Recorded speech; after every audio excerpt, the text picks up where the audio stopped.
Hallelujah. जय मसीह। यीशु मसीह के महत्वपूर्ण नाम से हमारे इस ऑनलाइन आराधना में जितने भाई और बहन भाग ले रहे हैं, हम आपको स्वागत करते हैं। उम्मीद रखते हैं कि आप जहां कहीं भी है परमेश्वर के विश्वास में और आगे बढ़ रहे हैं।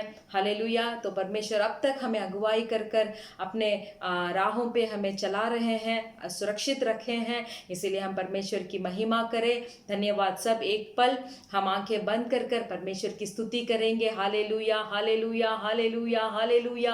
धन्यवाद, धन्यवाद, धन्यवाद, धन्यवाद, धन्यवाद, धन्यवाद, धन्यवाद, धन्यवाद। परमेश्वर यहोवा आपका धन्यवाद करते हैं, आपकी स्तुति करते हैं। सिंहासन पे विराजमान यीशु मसीह, हम आपका स्तुति करते हैं। Hallelujah, hallelujah, hallelujah, hallelujah. धन्य धन्य धन्य धन्य हो, धन्य हो, धन्य हो पवित्र परमेश्वर, हम आपका धन्यवाद करते हैं। यहोवा ईरे, हम आपका धन्यवाद करते हैं। यहोवा शमा, हम आपका धन्यवाद करते हैं। महत्वपूर्ण परमेश्वर, हम आपका धन्यवाद करते हैं, स्तुति करते हैं। अब तक हमें अगुवाई किए परमेश्वर, अब तक हमें अगुवाई किया परमेश्वर। यहोवा परमेश्वर, अपने बाहों में लिए हुए, कोई भी नुकसान ना पहुंचते हुए परमेश्वर अब तक हमें संभाला है, हमें संभाला है। हम धन्यवाद करते हैं। हमें अगुवाई कर कर, हमें संभाल कर, हमें सुरक्षित रखकर, आंखों की पुतली के तरह हमें संभाला परमेश्वर। हम आपका स्तुति करते हैं। स्तुति स्तुति स्तुति स्तुति स्तुति हो, स्तुति हो, स्तुति हो, महिमा हो।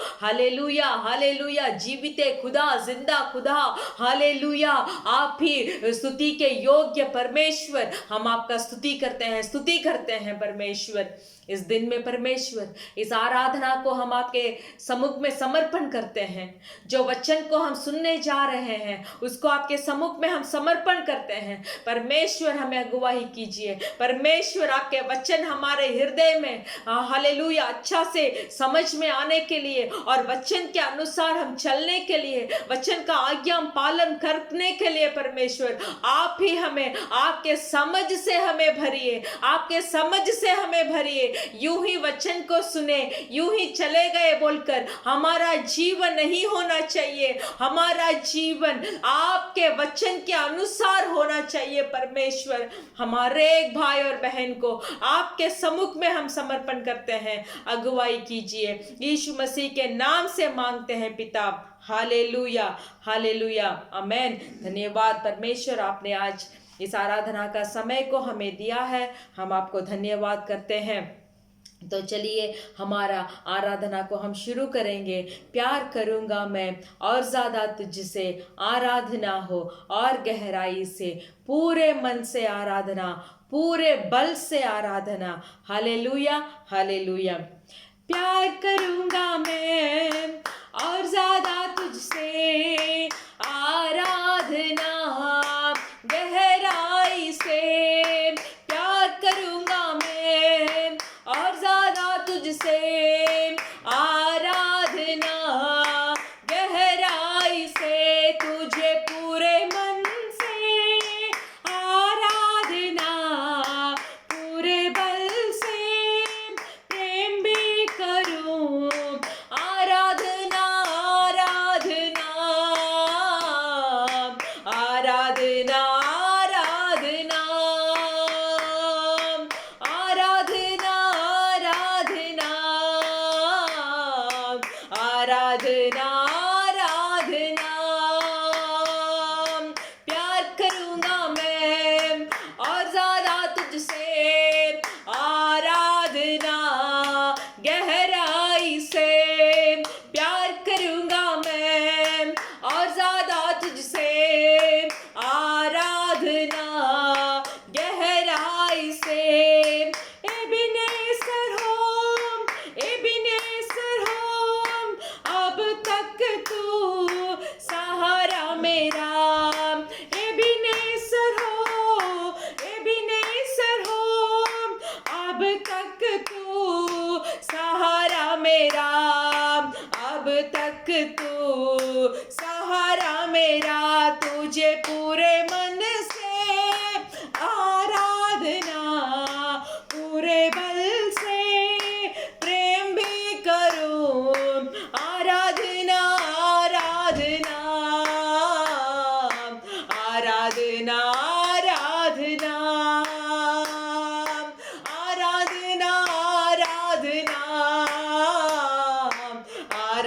आराधना आराधना।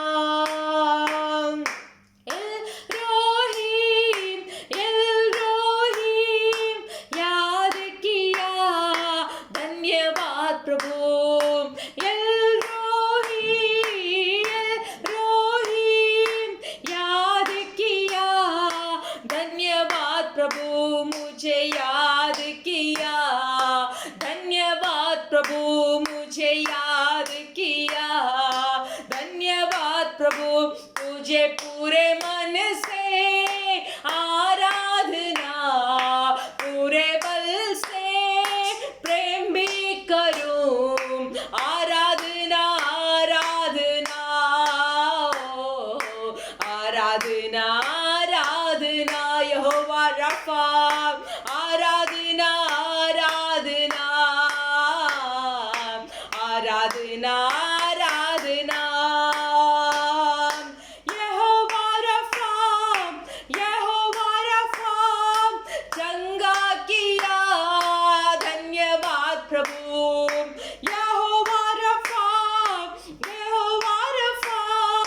चंगा किया, धन्यवाद प्रभु। मुझे चंगा किया, धन्यवाद प्रभु। मुझे चंगा किया, धन्यवाद प्रभु।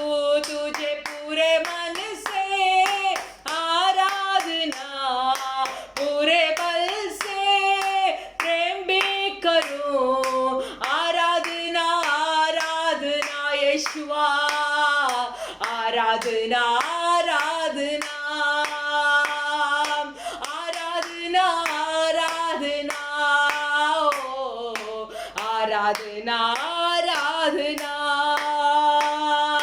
प्यार करूंगा मैं और ज्यादा तुझसे, आराधना गहराई से। प्यार करूंगा मैं और ज्यादा तुझसे, आराधना गहराई से, पूरे मन से। आराधना बल से प्रेम भी करूं। आराधना आराधना आराधना आराधना यीशु आपकी। आराधना आराधना आराधना आराधना आराधना आराधना आराधना आराधना। Hallelujah hallelujah hallelujah. एबेनेजर अब तक हमारा सहारा, एलरोही हमें याद करने वाला परमेश्वर, यहोवा राफा हमें चंगाई देने वाले परमेश्वर, हालेलुया, हमारे साथ साथ है। आमेन आमेन आमेन। परम प्रधान के छाये स्थान रह बैठा हूँ मैं, सर्वशक्तिमान के छाया में रहता हूँ मैं। मुक्ति का सिंह दृढ़गढ़ है, भरोसेमंद प्रभु मेरा। तो चलिए सब लोग तालियां बजाकर हम परमेश्वर की स्तुति करेंगे, क्योंकि हम परम प्रधान के छाया के नीचे हम बैठे हैं। कोई भी नष्ट हमें ना छू सकेगी, कोई भी रोग हमें ना छू सकेगी, छुएगी भी तो हमें नुकसान ना पहुंचाएगी। Hallelujah hallelujah. चलिए, परम प्रधान के छाया स्थान बैठा हूँ मैं, सर्वशक्तिमान के छाया में रहता हूँ मैं। परम प्रधान के छाया स्थान बैठा हूँ मैं, सर्वशक्तिमान के छाया में रहता हूँ मैं। मुक्ति का सिंह दृढ़गढ़ है, भरोसेमंद प्रभु मेरे। मुक्ति का सिंह दृढ़गढ़ है, भरोसेमंद प्रभु मेरे।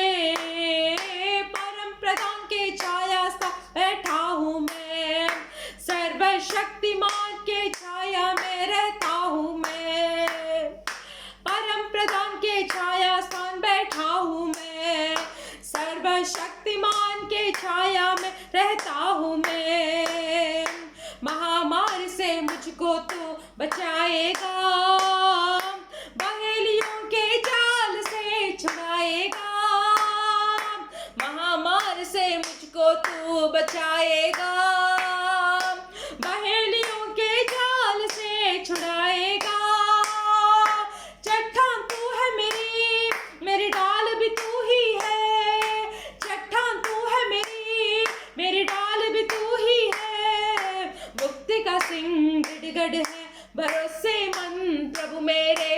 मुक्ति का सिंह दृढ़गढ़ है, भरोसेमंद प्रभु मेरे। परम प्रधान के छाया स्थान बैठा हूँ मैं, सर्वशक्तिमान के छाया में रहता हूँ मैं। सृजनहार तू मेरा सहारा है, हे पवित्र तू ही मेरा रक्षक है।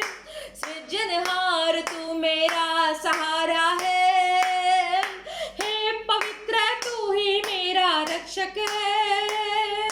विपत्ति ना पड़ेगी, कोई रोग न छुएगा। विपत्ति ना पड़ेगी, कोई रोग न छुएगा। मुक्ति का सिंह दृढ़गढ़ है, भरोसेमंद प्रभु मेरे। मुक्ति का सिंह दृढ़गढ़ है, भरोसेमंद प्रभु मेरे। परम प्रधान के छाया स्थान बैठा हूँ मैं, सर्वशक्तिमान के छाया में रहता हूँ मैं। परम प्रधान के छाया स्थान बैठा हूँ मैं, सर्वशक्तिमान के छाया में रहता हूँ मैं। मार्गों में दूतों की रक्षा है, पाँवों को पत्थर से सुरक्षा है। मार्गों में दूतों की रक्षा है, पाँवों में पत्थर से सुरक्षा है।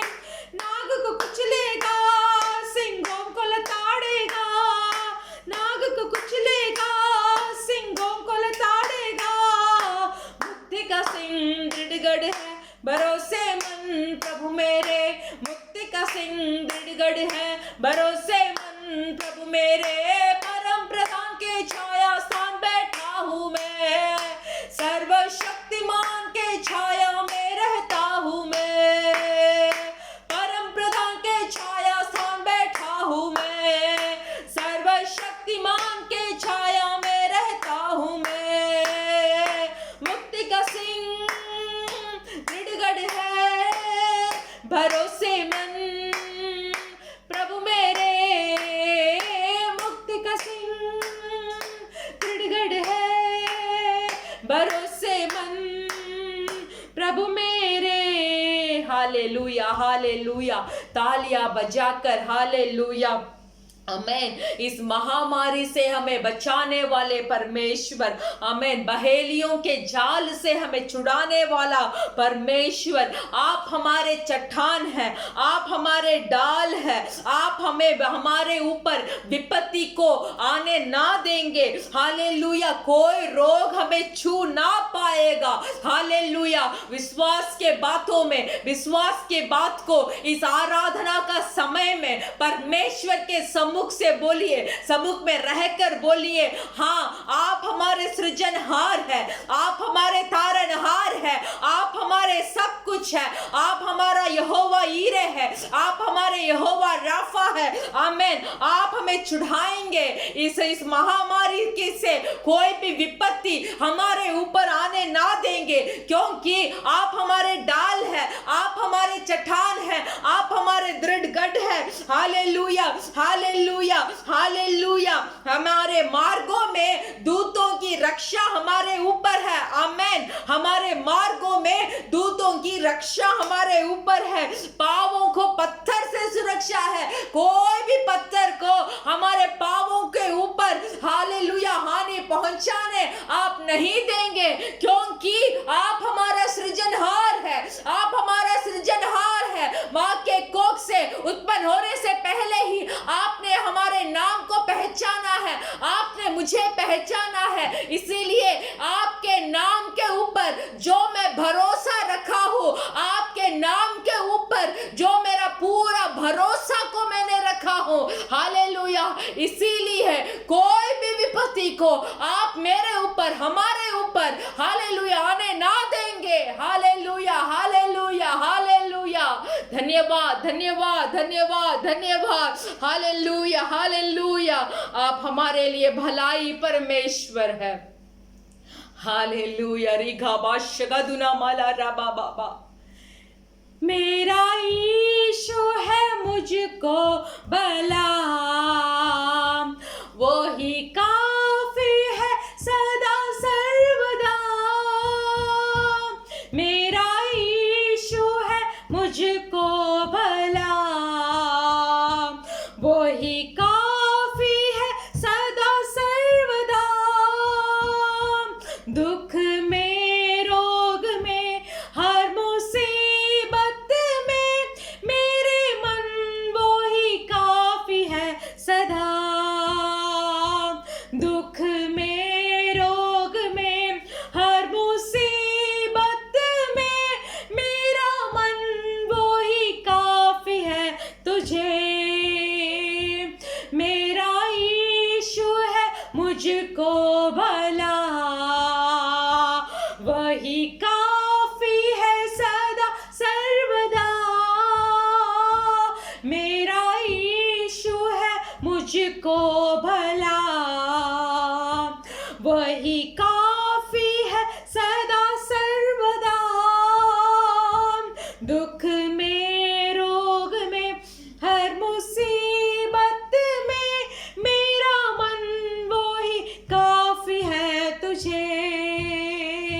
दुख में रोग में हर मुसीबत में मेरा मन वो ही काफी है तुझे। कलवरी के पहाड़ पर चढ़ा था मुकुट कांटों का सिर पर।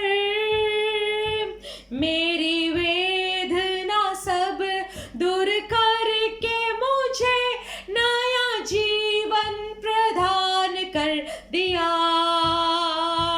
मेरे वेदना सब दूर करके मुझे नया जीवन प्रदान कर दिया।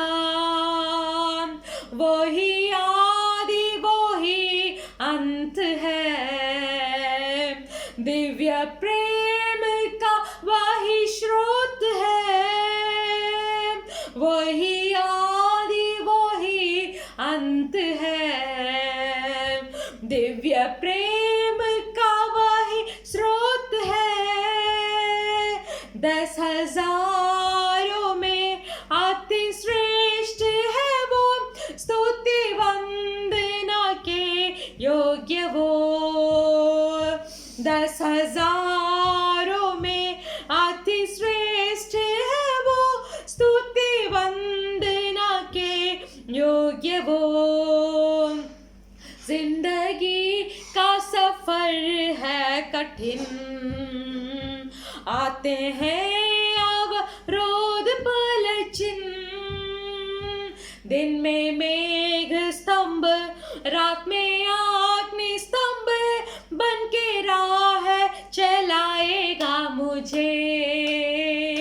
दिन में मेघ स्तंभ, रात में अग्नि स्तंभ, बन के राह चलाएगा मुझे।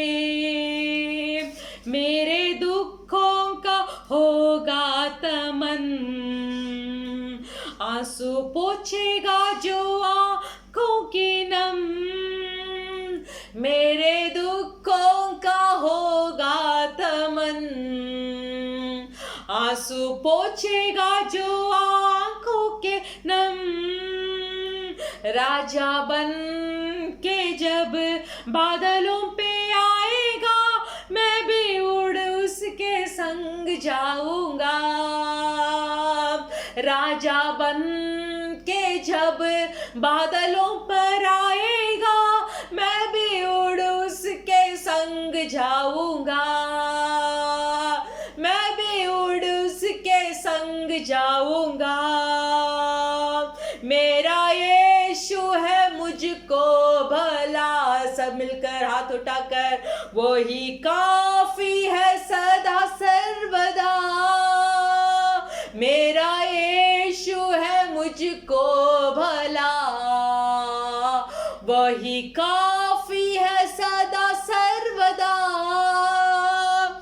दुख में, रोग में, हर मुसीबत में मेरा मन वो ही काफी है तुझे। अपने मन को देखकर बोलिए, दुख में, रोग में, हर मुसीबत में मेरा मन वो ही काफी है तुझे।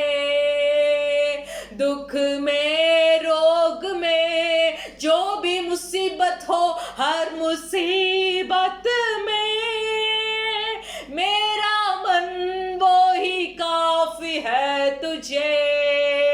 अपने मन को देखकर बोलिए, व्याकुल ना होना, व्याकुल ना होना, दुख ना होना। हमारे परमेश्वर यहोवा यीशु मसीह जो हमारे दुख को दूर हटाने के लिए, दुख में एक समाप्ति को देने के लिए, दुख और रोगों में एक समाप्ति को देने के लिए, मुसीबतों में एक समाप्ति को देने के लिए, इस दुनिया में जो जो कष्ट, जो जो परेशानियां, जो जो वातावरण हमें परेशानियां दे रही है, उसको सब में एक समाप्ति को देने के लिए जल्दी ही जल्दी राजा बन के वो मध्य बादल में आने वाले हैं। जब वो आएंगे हम भी उसके संग उड़कर जाऊंगा। मेरे साथ फिर से मिलकर, मेरे दुखों का होगा तमन। विश्वास के साथ मेरे भाई और बहनों, हाथ को उठाकर बोलिए, हाँ मेरा दुख का एक दिन समाप्त आएगा, मेरे परेशानियों का एक दिन समाप्त आएगा। जो परिस्थिति में आज मैं बहुत कष्ट के साथ गुजर रहा हूँ, वो गुजराव में एक समाप्ति आएगा, एक अंत आएगा।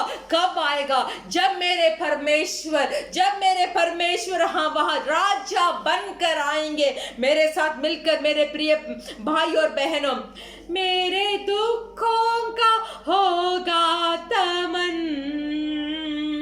आंसू पोंछेगा आंखों का नम, मेरे दुखों का होगा तमन,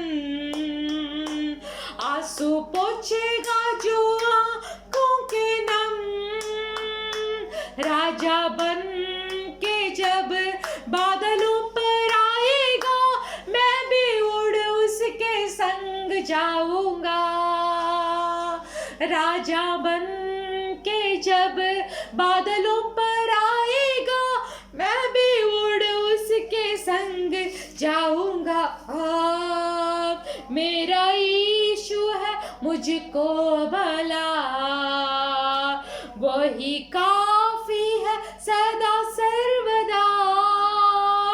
दुख में, रोग में, हर मुसीबत में मेरा मन वो ही काफी है तुझे। धन्यवाद, धन्यवाद, धन्यवाद। मेरे हर परिस्थिति में आप मेरे लिए काफी है। मेरे सारे हालात में आप मेरे लिए काफी है। चाहे मुझे मेरे जीवन में कष्ट हो, चाहे दुख हो, चाहे परेशानियां मुझे दबा रही हो, फिर भी मैं परमेश्वर यहोवा के नाम से जो परमेश्वर यहोवा के नाम से जो बल वो मुझे देते हैं, वो बल से मैं सारे चीजों को छोड़कर, या ये सारे चीजें मुझे दबा ना पाएगी, वैसे मैं परमेश्वर के चरणों में से वो बल को प्राप्त कर मैं एक उकाब की तरह मैं जल्दी उड़ूंगा। यीशु मसीह के लिए मैं उड़ूंगा, यीशु मसीह के लिए मैं दौड़ूंगा। हालेलुया,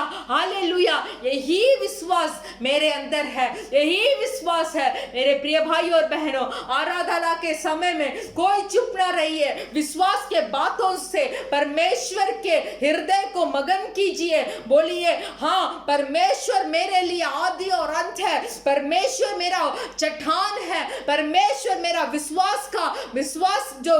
विश्वास को जो शुरुआत किए हैं वो विश्वास को, हालेलुया, परमेश्वर एक जय के साथ मुझे खत्म करेंगे। हालेलुया। व्याकुल ना होना, व्याकुल ना होऊंगा, मैं व्याकुल ना होऊंगा।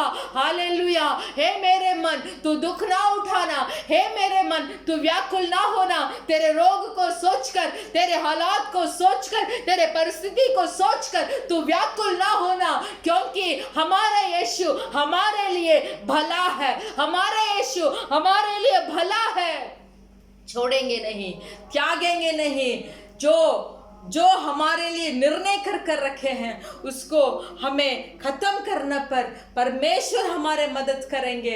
Hallelujah, hallelujah. ऐसे वैसे नहीं, परमेश्वर खुद ही अपने लिए हमें छुड़ाने वाले परमेश्वर है। Hallelujah, hallelujah, hallelujah. आराधना यीशु तुझे, आराधना यीशु तुझे, आराधना यीशु तुझे, आराधना यीशु तुझे। तू जो कह दे मैं करूँगा, तेरी राहों पर मैं चलूँगा, तेरी चरणों में ही रहूँगा मेरे प्यारे यीशुआ। तू जो कह दे मैं करूँगा, तेरी राहों पर मैं चलूँगा, तेरी चरणों में ही रहूँगा मेरे प्यारे यीशुवे। आराधना यीशु तुझे, आराधना यीशु तुझे, आराधना यीशु तुझे, आराधना यीशु तुझे। अद्भुत तेरे पैर जो लहरों पर चले, आगे चलते हैं मेरे, मुझे चिंता नहीं है। डांटा आंधियों को जिन वचनों से प्रभु, साथी मेरा है वही, मुझे चिंता नहीं है। अद्भुत तेरे पाँव जो लहरों पर चले, आगे चलते हैं मेरे, मुझे चिंता नहीं है।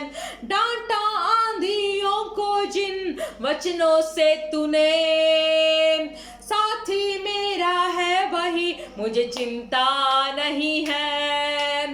आराधना यीशु तुझे,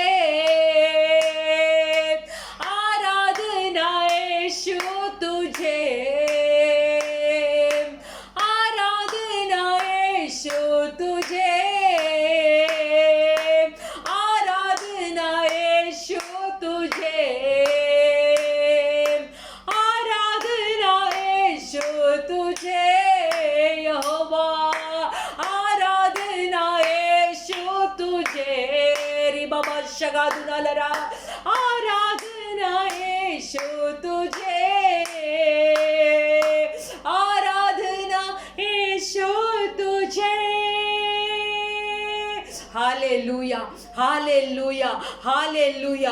बोलिए, मेरे परेशानियों के ऊपर परमेश्वर चलता है, मेरे दुख के ऊपर परमेश्वर चलता है। मेरे परेशानियों को परमेश्वर ने अपने वचन के द्वारा डांट कर उसे दूर भगाया है। जो दिक्कत मुझे शैतान देता है, जो परेशानी मुझे शैतान देता है, या मेरे वजह से जो भी हो, उसके ऊपर जय को प्राप्त करने वाला परमेश्वर यहोवा मेरे साथी है, मेरे साथी है। हालेलुया। वो मेरे लिए आदि है, वो मेरे लिए अंत है, मेरा परमेश्वर। हालेलुया। वो मेरे चिंता के सामने चलते हैं, वो मेरे परेशानियों के सामने चलते हैं, वो मेरे रोगों के सामने चलते हैं। जो चीज मेरे लिए नामुमकिन है, जो चीज में मैं सफल नहीं पा रहा हूं, उसके सामने यीशु मसीह चलते हैं, जहां मैं जय को पाऊंगा।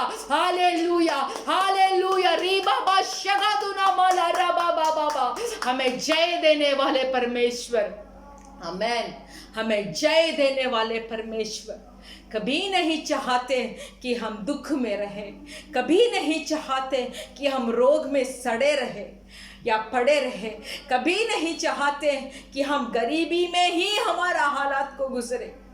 जब हम सच्चे हृदय के साथ परमेश्वर को ढूंढकर परमेश्वर के चरणों पर जाकर बैठेंगे, तो परमेश्वर अपनी सारी आशीषों से सिर्फ संसारिक आशीर्वाद नहीं, बल्कि वो परलोक के सारे आशीर्वादों से हमें भरने वाले परमेश्वर इन दिनों में हमारा साथी बनाने के लिए आज हमें कलीसिया के साथ हमारे सब भाई और बहन को हम आपके हाथों पे समर्पण करते हैं। परमेश्वर यहोवा, इन अंतिम दिनों में परमेश्वर हम भटक ना जाए, हम आपके राहों से खो ना जाए, हम आपके राहों से गायब ना हो जाए। परमेश्वर सदा सदा के लिए हमारे आंखें आपके ऊपर रखकर हम हमारे दौड़ को दौड़ने के लिए हमें मदद कीजिए। सब हाथ को उठा लीजिए। प्रिय परमेश्वर, हम विश्वास करते हैं कि आपने हमारा आराधना को ग्रहण किया हो। जो भी भाई और बहन इस आराधना के द्वारा छुटकारा पाए हैं, हम विश्वास करते हैं, हालेलुया हालेलुया, बड़ी छुटकारा प्राप्त किया है। हम विश्वास करते हैं परमेश्वर। आगे के समय को आपके हाथ में हम समर्पण करते हैं। जो वचन को हम सुनने जा रहे हैं, आपके सम्मुख में से उसको पाकर परमेश्वर हमारे हृदय के पलकों में लिखकर वो वचन के अनुसार चलने के लिए हमें मदद कीजिए। आपके राहों पर चलने के लिए हमें मदद कीजिए। यीशु मसीह के नाम से मांगते हैं पिता, आमेन। Hallelujah hallelujah amen. तो हमारे बाइबल में भजन संगीता हम पढ़ेंगे। जिनके हाथों में बाइबल हो आप भजन संगीता उठा लीजिए। भजन संगीता का 125वां अध्याय को हम पढ़ेंगे। Psalms 125। परमेश्वर के लोगों की सुरक्षा, यात्रा का गीत दाऊद का। जो यहोवा पर भरोसा रखते हैं वे सिय्योन पर्वत के समान है, जो टलता नहीं वरन सदा बना रहता है। जिस प्रकार यरूशलेम के चारों ओर पहाड़ है, उसी प्रकार यहोवा अपनी प्रजा के चारों ओर अब से लेकर सर्वदा तक बना रहेगा। क्योंकि दुष्टों की राजदंड धर्मियों के भाग पर बना ना रहेगा।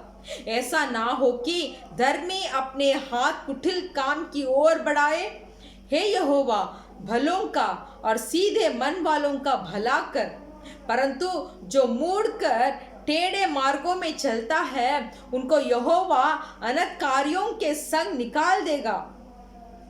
इज़राइल को शांति मिले जो यहोवा पर भरोसा रखते हैं, जो अपना विश्वास को परमेश्वर यहोवा के ऊपर जो भी हो, परमेश्वर ही मेरे लिए सब कुछ है बोलकर जो रहते हैं, वे कैसे रहते हैं? वे सिय्योन पर्वत के समान रहते हैं, जो कभी टलता नहीं है वरन वो सदा बना रहता है। तो हम आज प्रार्थना करेंगे, हे परमेश्वर, हमारा भरोसा सदा काल के लिए, मेरा जीवन जब तक रहे तब तक, या तो आप जब तक आए तब तक मैं सिर्फ आप ही के ऊपर मेरा भरोसा का रखा रहूँगा। तभी परमेश्वर आप मुझे टलने नहीं देंगे, हालेलुया, वरन सदा बना रहने के लिए आप मुझे मदद करेंगे। मेरे प्रिय भाई और बहनों, तो चलिए सब मिलकर हम प्रार्थना करेंगे इस अच्छे भजन संगीता के लिए, ताकि इस अंतिम दिनों में परमेश्वर का वचन एक वचन बताती है, जब वो आएंगे तब विश्वासी एक मनुष्य इस पृथ्वी पर होगा या नहीं बोलकर परमेश्वर ढूंढ कर देखेंगे। वैसे एक वचन बता रहा है और ये भी बताता है कि एक भी मनुष्य को उन्होंने नहीं पाया बोलकर।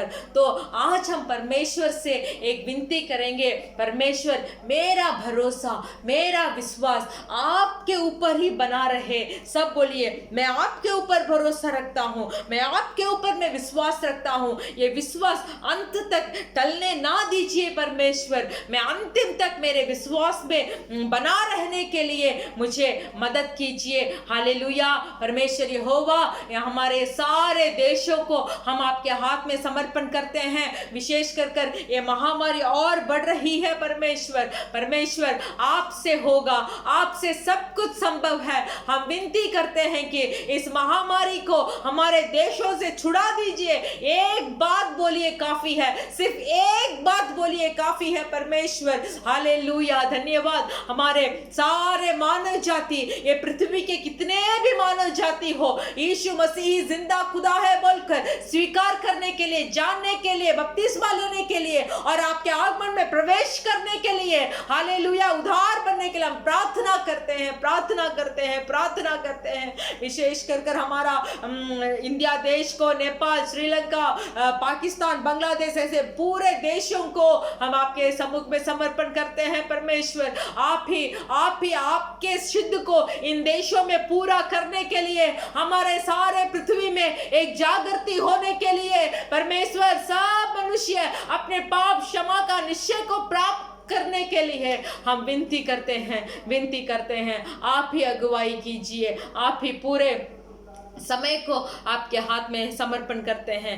यीशु मसीह के नाम से मांगते हैं पिता, आमेन, आमेन। हमारा कलीसिया का सूचना ये है कि हमारा कलीसिया शुक्रवार के दिन में शाम को 4 बजे से लेकर 6 बजे तक होता है। तो मेरे प्रिय भाइयों और बहनों, सुबह से लेकर तैयारी के साथ इस शाम के ऑनलाइन आराधना में आप भाग लीजिए। परमेश्वर आपका आशीष करेंगे और लगातार प्रार्थना कीजिए कि जल्दी ही ये परिस्थिति बदले और हम सब कलीसिया में मिलकर परमेश्वर की आराधना करेंगे। परमेश्वर आपका आशीष करेंगे। Hallelujah, hallelujah.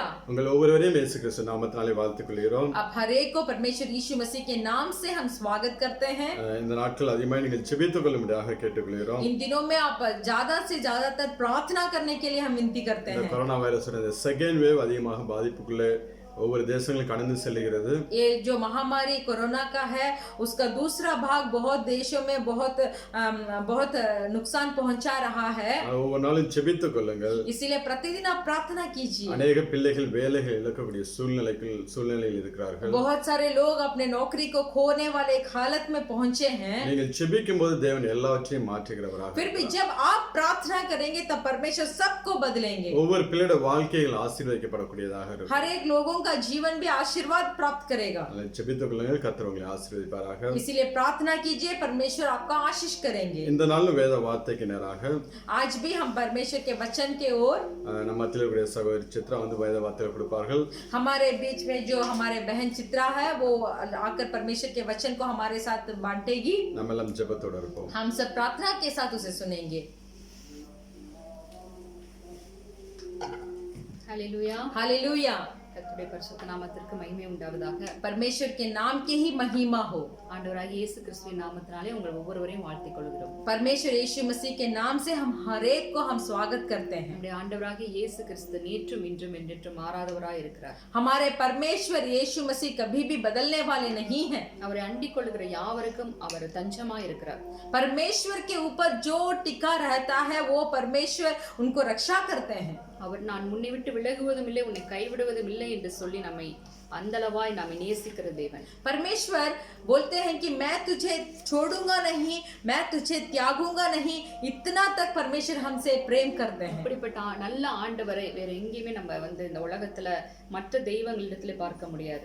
इतना भलाई परमेश्वर को हम और कोई देवता के बीच में इस संसार में हम नहीं देख पाएंगे। நம்முடைய ஆண்டவர் இன்றும் நமக்கு உதவி செய்கிற எபினேசராய் இருக்கிறார்।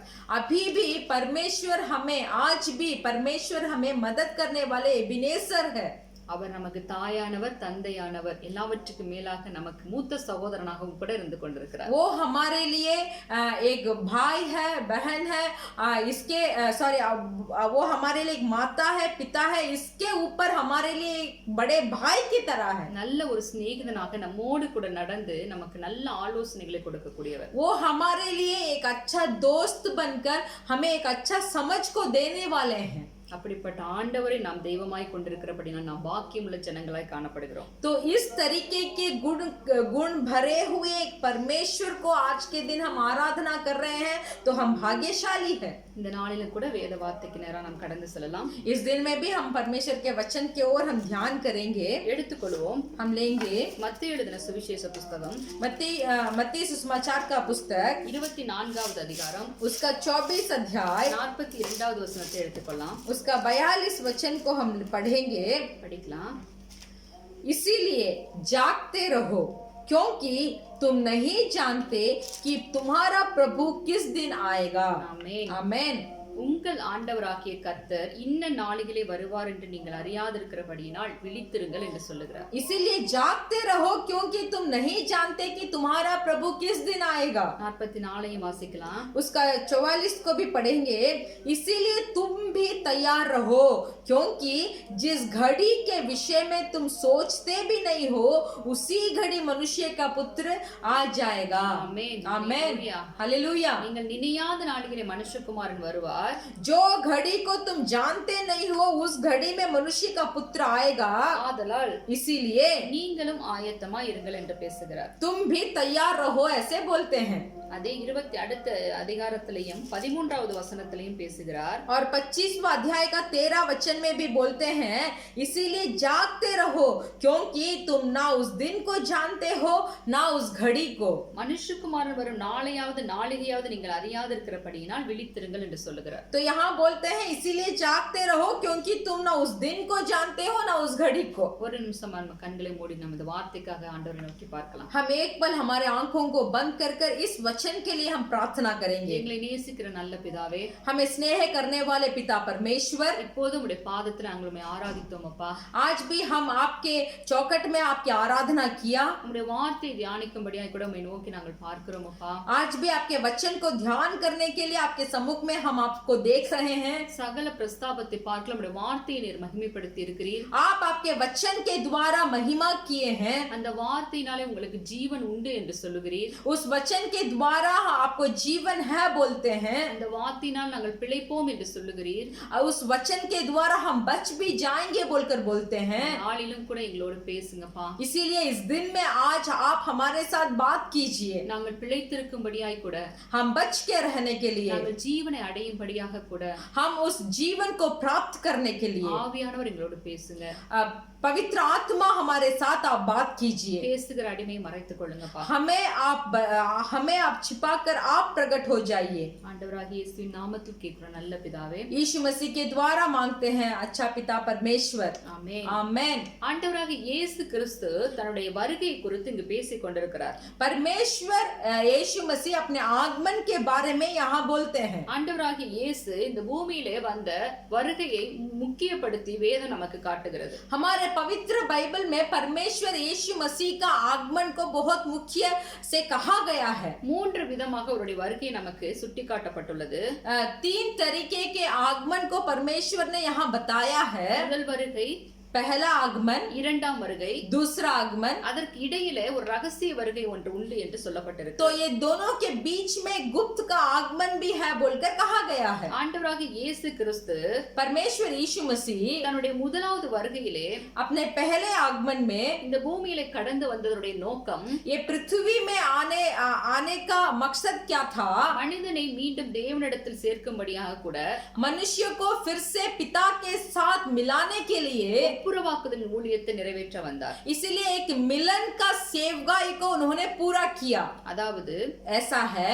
மனிதனை பாவத்திலிருந்து மீட்கும் கிருபாதர பலியாக கடந்து வந்தார். तो उसका मतलब ये है कि मनुष्यों को पाप से छुटकारा प्राप्त करवाने के लिए ही यीशु मसीह ने अपना पहला आगमन में आया. மனுஷகுமாரனாக கடந்து வந்தார். एक पुत्र के तरह, मनुष्य का पुत्र के तरह पहला आगमन में आए. இரண்டாவது முறையாக ஒரு ராஜாதி ராஜாவாக வரப்போகிறார். दूसरा आगमन में एक राजा बनकर आने वाले हैं. அதாவது நீதியுள்ள நியாயாதிபதியாக நியாய தீர்ப்பு கொடுக்க வரப்போகிறார். ऐसा है कि धर्म के न्याय बनकर न्याय दिलाने के लिए आने वाले हैं. இது இரண்டாம் வருகை என்று சொல்லுகிறோம். ये दूसरा आगमन बताते हैं. இதற்கு இடையிலே इसके बीच में ரகசிய வருகை என்று ஒன்று. गुप्त का आगमन बोलकर एक है. அந்த வருகை எப்படி இருக்குமே என்றால், वो गुप्त का आगमन कैसा होगा? நாம் எல்லாரும் நினைத்து கூட பார்க்காத அந்த நாளிலே நடக்கும் என்று ஆண்டவர் சொல்லுகிறார். परमेश्वर बताते हैं वो गुप्त का आगमन ऐसा होगा कि जो दिन हम सोच के भी नहीं देख सकते, जो दिन हम जानते भी नहीं है, वो दिन में होगा गुप्त का आगमन. இந்த வருகை யாருக்கு என்று நீங்கள் பார்த்தீர்கள் என்றால், ये गुप्त का आगमन किसके लिए है? அவருடைய இரத்தத்தினாலே மீட்கப்பட்ட சபையாகிய தன்னுடைய மனவாட்டியை மீட்கும்படியாக கூட வருகிற வருகையாக இருக்கிறது. ये गुप्त का आगमन किसके लिए है ऐसे आप जानना चाहते हैं तो ये गुप्त का आगमन अपना दुल्हन जो कहती है वो कलीसिया के लिए और वो कलीसिया के लोगों के लिए जो अपने लहू से धोए गए हैं और पाप क्षमा का निश्चय को पाए हैं। ஆண்டவராக இயேசு கிறிஸ்து மரித்து உயிர் தெழுந்து இப்பொழுதும் கூட பரமேறி சென்று பிதாவின் வலது பாரிசத்திலே வீற்றிருக்கிறார். हमारा परमेश्वर यीशु मसीह इस जगत में आए, हमारे लिए उन्होंने क्रूस को उठाया, मरे, तीसरे दिन जी उठे, अभी जाकर परमेश्वर के सम्मुख में अभी बैठे हैं। அவர் மீண்டும் அவர் தன்னுடைய சபையை எடுத்துக்கொள்ளும்படியாக கூட மணவாளனாக வரப்போகிறார். वो फिर से अपने कलीसिया को उठाकर लेके जाने के लिए एक दुल्हन के तरह आने वाले हैं। முதல் வருகையிலே அவர் மனுஷகுமாரனாக கடந்து வந்தார். पहले आगमन में वो एक मनुष्य के पुत्र के तरह आए। இந்த ரகசிய வருகையிலே அதாவது சபையை எடுத்துக்கொள்ள அவர் தன்னுடைய மணவாட்டி சபையை எடுத்துக்கொள்ள மணவாளனாக வரப்போகிறார். ये गुप्त के आगमन में परमेश्वर यीशु मसीह एक दुल्हा बनकर अपने कलीसिया जो दुल्हन कहा जाती है उसको लेने के लिए एक दुल्हा बनकर आने वाले हैं। இந்த உலகத்திலே ஒரு திருமணமாகும் ஒரு மகனோ ஒரு குமாரனுக்கும் குமாரத்திக்கும் திருமணமாகும் போது इस संसार में देखिए अगर एक लड़का और लड़की को अगर शादी होती है அது முதலாவது அவர்கள் நிச்சயதார்த்தம் அதாவது நித்திய விவாகம் பண்ணுவதற்கு முன்பாக ஒரு உடன்படிக்கை பண்ணுவார்கள், என்கேஜ்மென்ட் பண்ணுவார்கள். तो देखिए ये शादी करने के पहले अंगूठी बदलाकर एक नियम को पूरा करते हैं कि आप मेरे एक दूसरे के लिए है बोलकर அந்த உடன்படிக்கையை முதலாவது வருகையிலே அவர் நிறைவேற்றி சென்றிருக்கிறார். तो वो वाचा को पहले आगमन में पूरा कर दिए हैं. அதாவது ஒரு கன்னிகைக்கு நியமிக்கப்பட்ட ஒரு புருஷனாய் அவர் உடன்படிக்கை பண்ணி கடந்து சென்றிருக்கிறார். ऐसा है कि एक कन्या को जो नियम किया हुआ दुल्हे के तरह अपने पहले आगमन में अपने कलीसिया के साथ परमेश्वर यीशु मसीह ने मनुष्य का पुत्र बनकर एक वाचा को हमारे साथ वो किए हैं. அந்த கன்னிகையை தன்னோடு கூட அவர் திரும்ப சேர்த்து கொள்ளும்படியாக கூட மணவாளனாக அதாவது மணவாட்டியாக நியமிக்கப்பட்டிருக்கிற அந்த மகளை திரும்ப சேர்த்து கொள்ளும்படியாக மணவாளனான் வரப்போகிறார். इसीलिए इस गुप्त का आगमन में देखिए जो दुल्हन के साथ उन्होंने एक वाचा बांधा है वो दुल्हन को अपने साथ ही ले जाने के लिए और अपने साथ ही रखने के लिए एक दुल्हा बनकर आने वाले हैं. நீங்க எடுத்து வாசிக்கலாம். आप पढ़ सकते हैं யோவான் எழுதின சுவிசேஷ புத்தகம் 14வது அதிகாரத்துல यूहन्ना सुसमाचार का पुस्तक उसका 14 अध्याय में 1 லிருந்து 3 வரைக்கும் வாசிக்கலாம். उसमें 1 से लेकर 3 तक हम पढ़ेंगे. तुम्हारा मन व्याकुल ना हो, परमेश्वर पर विश्वास रखो और मुझ पर भी विश्वास रखो. मेरे पिता के घर में बहुत से रहने का स्थान है. यदि ना होता तो मैं तुमसे कह देता, क्योंकि मैं तुम्हारे लिए जगह तैयार करने जाता हूँ. और यदि मैं जाकर तुम्हारे लिए जगह तैयार करूं तो फिर आकर तुम्हें अपने यहाँ ले जाऊंगा कि जहां मैं रहूं वहां तुम भी रहो.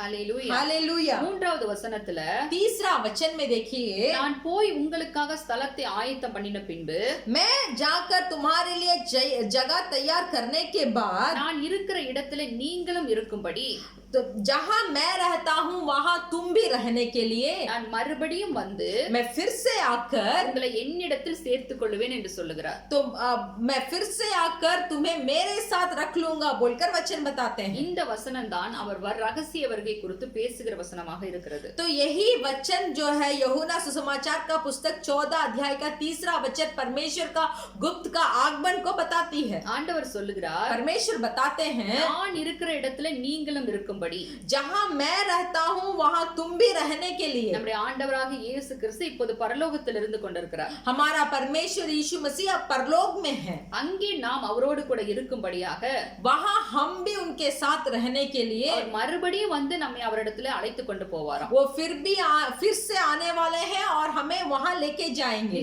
நிச்சயிக்கப்பட்ட அந்த மணவாட்டியை जो दुल्हन उनके लिए निश्चय करके रखा गई है மணவாளன் திருமணம் பண்ணி அழைத்து கொண்டு போவதற்கு ஒப்பனையாக இங்கே சொல்லப்பட்டிருக்கிறது. तो जो दुल्हन उनके लिए निश्चय कर रखा गया है वो दुल्हन को फिर से दुल्हा बनकर आकर लेके जाने के लिए यह वचन यहाँ रखा गया है. நம்முடைய ஆண்டவராக இயேசு கிறிஸ்து தன்னுடைய இரத்தத்தினால மீட்கப்பட்ட சபையை அப்படியாக அழைத்து கொண்டு போவாராம். तो परमेश्वर यीशु मसीह अपने लहू के द्वारा जो अपने कलीसियाओं को मोल लिए हैं वो कलीसिया को एक दुल्हा बनकर अपने साथ लेके जाएंगे। ஆண்டவராக இயேசு கிறிஸ்துவுடைய இந்த ரகசிய வருகைக்கு பிற்பாடு உபத்திரவ காலங்கள் தொடங்கும்.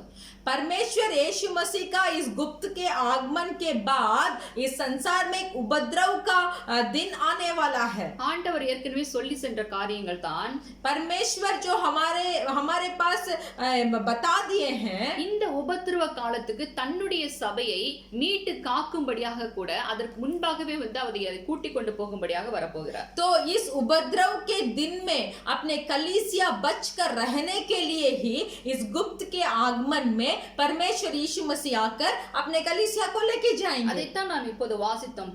तो उसी के बारे में हमने अभी पढ़ा है। நான் உங்களிடத்தில் வந்து நான் உங்களை என்னிடத்தில் சேர்த்துக் கொள்வேன் என்று சொல்லுகிறார். तो मैं आपके पास आऊंगा और आप लोगों को मेरे साथ में रख लूंगा। உலகத்துல இப்ப பார்த்தோமே என்றால் இந்த கொரோனாங்கிற இந்த வைரஸ் உடைய தாக்கத்தை முழு உலகத்தையும் ஸ்தம்பித்திருக்கிறதை நாம் பார்க்க முடிகிறது. तो अभी के स्थिति को हम देखेंगे कि इस कोरोना महामारी के वजह से पूरा दुनिया जो है वो बहुत स्तंभित हो गई है। இதெல்லாம் ஆண்டவர் சொன்ன காரியங்கள் தான் உலகத்திலே நடந்து கொண்டிருக்கின்றன. परमेश्वर जो जिसके बारे में बोल चुके हैं वही अभी इस दुनिया में संभव हो रही है। மத்தேயு 24வது அதிகாரத்துல आप मत्ती सुसमाचार का पुस्तक का 24वां अध्याय में 7வது वचனத்தை நீங்க வாசிக்கலாம். उसका 7वां वचन को आप पढ़ सकते हैं। क्योंकि जाति पर जाति और राज्य पर राज्य चढ़ाई करेगा और जगह जगह अकाल पड़ेंगे और भूकंप होगा। ये सब बातें पीढ़ियों का आरंभ होगी। आमेन आमेन। ஜனத்திற்கு விரோதமாக ஜனமும் जाति के विरुद्ध जाति ராஜ்யத்துக்கு விரோதமாக ராஜ்யமும் और राज्य पर राज्य எழும்பும் चढ़ाई करेगा। பஞ்சங்களும் கொள்ளை நோய்களும் और अकाल पड़ेंगे और महामारी आएंगे। பூமி அதிர்ச்சிகளும் உண்டாகும் और भूकंप होंगे। இவைகள் எல்லாம் வேதனைகளுக்கு ஆரம்பம் என்று ஆண்டவர் சொன்னார். तो परमेश्वर बताते हैं कि ये सब क्लेश के शुरुआत है। இதெல்லாம் உபத்திரவம் இல்ல, இது வேதனைகளுக்கு ஆரம்பம் என்று சொல்லி இருக்கிறார். तो इन सब चीजों को परमेश्वर ने उपद्रव बोलकर नहीं बताया है, बल्कि बोला है ये सब क्लेश के आरंभ है। உபத்திரவ காலம் என்பது என்னவென்று நம்ம பார்த்தோமே என்றால் उपद्रव के दिन या क्लेश के बड़े दिन क्या है बोलकर हम देखेंगे तो இயேசு கிறிஸ்து வந்து தன்னுடைய சபை எடுத்துக்கொண்டு போன பிறகு நடக்கக்கூடிய சம்பவங்களை தான் உபத்திரவ காலம் என்று சொல்லுகிறோம். यीशु मसीह आकर अपने दुल्हन कहलाने वाले कलीसिया को अपने साथ लेके जाने के बाद ही उपद्रव का दिन शुरू होता है। இங்க சொல்லுகிறார் கொள்ளை நோய்கள் பல இடங்களில் உண்டாகும் என்று சொல்லி இருக்கிறார். तो यहाँ बताए हैं कि महामारी बहुत सारे जगह में होगी। அந்த உலகத்துல இப்ப பார்த்தோம்னா கிட்டத்தட்ட 1.25 வருடமாக இந்த கொள்ளை நோய் பரவி எங்க பார்த்தாலும் ஸ்தம்பித்திருக்கிறதை நாம் பார்க்க முடிகிறது. तो अभी के दिन हम देखेंगे तो ये महामारी के वजह से बहुत सारे देश ये एक साल से हमें बहुत कष्ट दे रही है। இது உலகம் தழுவின ஒரு நிகழ்ச்சியாக காணப்படுகிறது. ये पूरे संसार के लिए एक विषय है। கொரோனா என்று யாருக்கு தெரியாதவர்களே இருக்க முடியாத அளவுக்கு எல்லா ஜனங்களும் முழு உலகமும் அறிந்த ஒரு நிகழ்ச்சியாக இது காணப்படுகிறது. ये कोरोना के बारे में ये कोरोना ऐसे पूरे देश में फैली है कि कोई भी मनुष्य रह नहीं सकता कि ये कोरोना के बारे में नहीं जाने हुए। இது அவருடைய வருகைக்குரிய ஒரு அடையாளமாக இங்கு சொல்லப்பட்டிருக்கு. तो यहाँ बोला गया है ये एक चिन्ह है जो परमेश्वर का आगमन को दिखाता है। ஆனால் உபத்திரவ காலம் என்பது फिर भी उपद्रव का काल क्या है? தன்னுடைய மணவாட்டி சபையை ஆண்டவர் எடுத்துக்கொண்ட பிறகு अपने दुल्हन के कलीसिया को परमेश्वर लेके जाने के बाद 7 ஆண்டுகள் இந்த உபத்திரவ காலங்கள் பூமியில இருக்கும். तो 7 वर्ष या 7 साल इस उपद्रव इस संसार पे रहेगा। நீங்க வெளிப்படுத்தின விசேஷத்துல முதல் 3 அதிகாரத்தை நீங்க பார்த்தீங்கன்னா आप प्रकाशित वाक्य का पुस्तक को पहले 3 अध्याय में अगर आप देखेंगे 7 சபைகளை குறித்து அங்கு பேசுகிறார். वहां 7 कलीसिया के बारे में परमेश्वर बताते हैं। ஆனால் 4வது அதிகாரத்திலிருந்து 18வது அதிகாரம் வரைக்கும் நீங்க பாத்தீங்கன்னா फिर भी 4था अध्याय से लेकर 18 अध्याय तक अगर आप पढ़ेंगे சபை எடுத்துக்கொண்ட பிறகு நடக்க போகிற உபத்திரவங்களை குறித்து அங்கு பேசப்பட்டிருக்கிறது. कलीसिया उठा लेके जाने के बाद जो उपद्रव संभव होने वाला है उसके बारे में 3 से लेकर 18 अध्याय तक बताया गया है। அந்த காலகட்டத்துல தான் அந்தி கிறிஸ்துவானவன் வெளிப்படுகிறவனாய் காணப்படுவான். तो उसी दिन में मसीह के विरोधी आएगा. அந்த காலத்துல 7 ஆண்டுகள் அவனுக்கு ஆண்டவர் இந்த பூமியை கொடுத்திருப்பார். मसीह के विरोधी के लिए 7 साल इस पृथ्वी को परमेश्वर उसके हाथ में देंगे. ஆண்டவருடைய இந்த ரகசிய வருகையிலே கைவிடப்பட்டு போன பிள்ளைகள் அந்த அந்தி கிறிஸ்துவின் ஆட்சியிலே மிகவும் உபத்திரப்படுவார்கள்.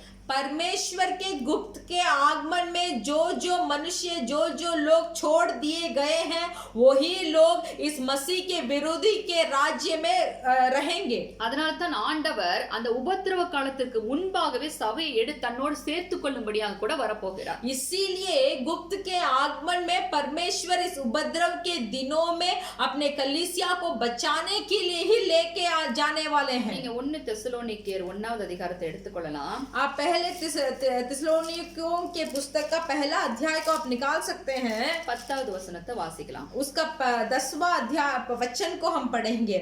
और उसके पुत्र के स्वर्ग पर से आने की बाट जोते रहो जिसे उसने मरे हुओं में से जिलाया अर्थात यीशु की जो हमें आने वाले प्रकोप से बचाता है.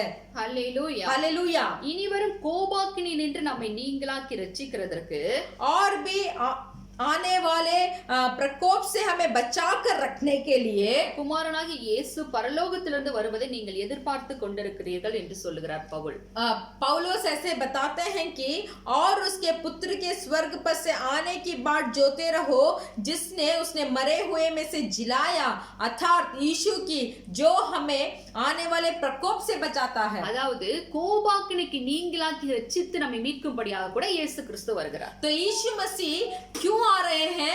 क्योंकि आने वाले प्रकोप से हमें बचाने के लिए हमें लेके जाने के लिए आ रहे हैं. இதே பவுல் இன்னொரு இடத்துல சொல்லுகிறார். और भी पौलुस दूसरे जगह पे बताए हैं. வெளிப்படுத்தின விசேஷம் 3:10 நம்ம எடுக்கிறோம். प्रकाशित वाक्य का पुस्तक का 3रा अध्याय का 10वां वचन अगर हम पढ़ेंगे तो பிலதெல்பியா சபைங்கிற ஒரு சபைக்கு சொல்லக்கூடிய காரியமாக அங்கு காணப்படுகிறது. फिलाडेल्फिया का कलीसिया को देने वाला एक संदेश यहाँ है. 3:10 வாசிக்கலாம். उसका 3रा अध्याय का 10वां वचन हम पढ़ेंगे.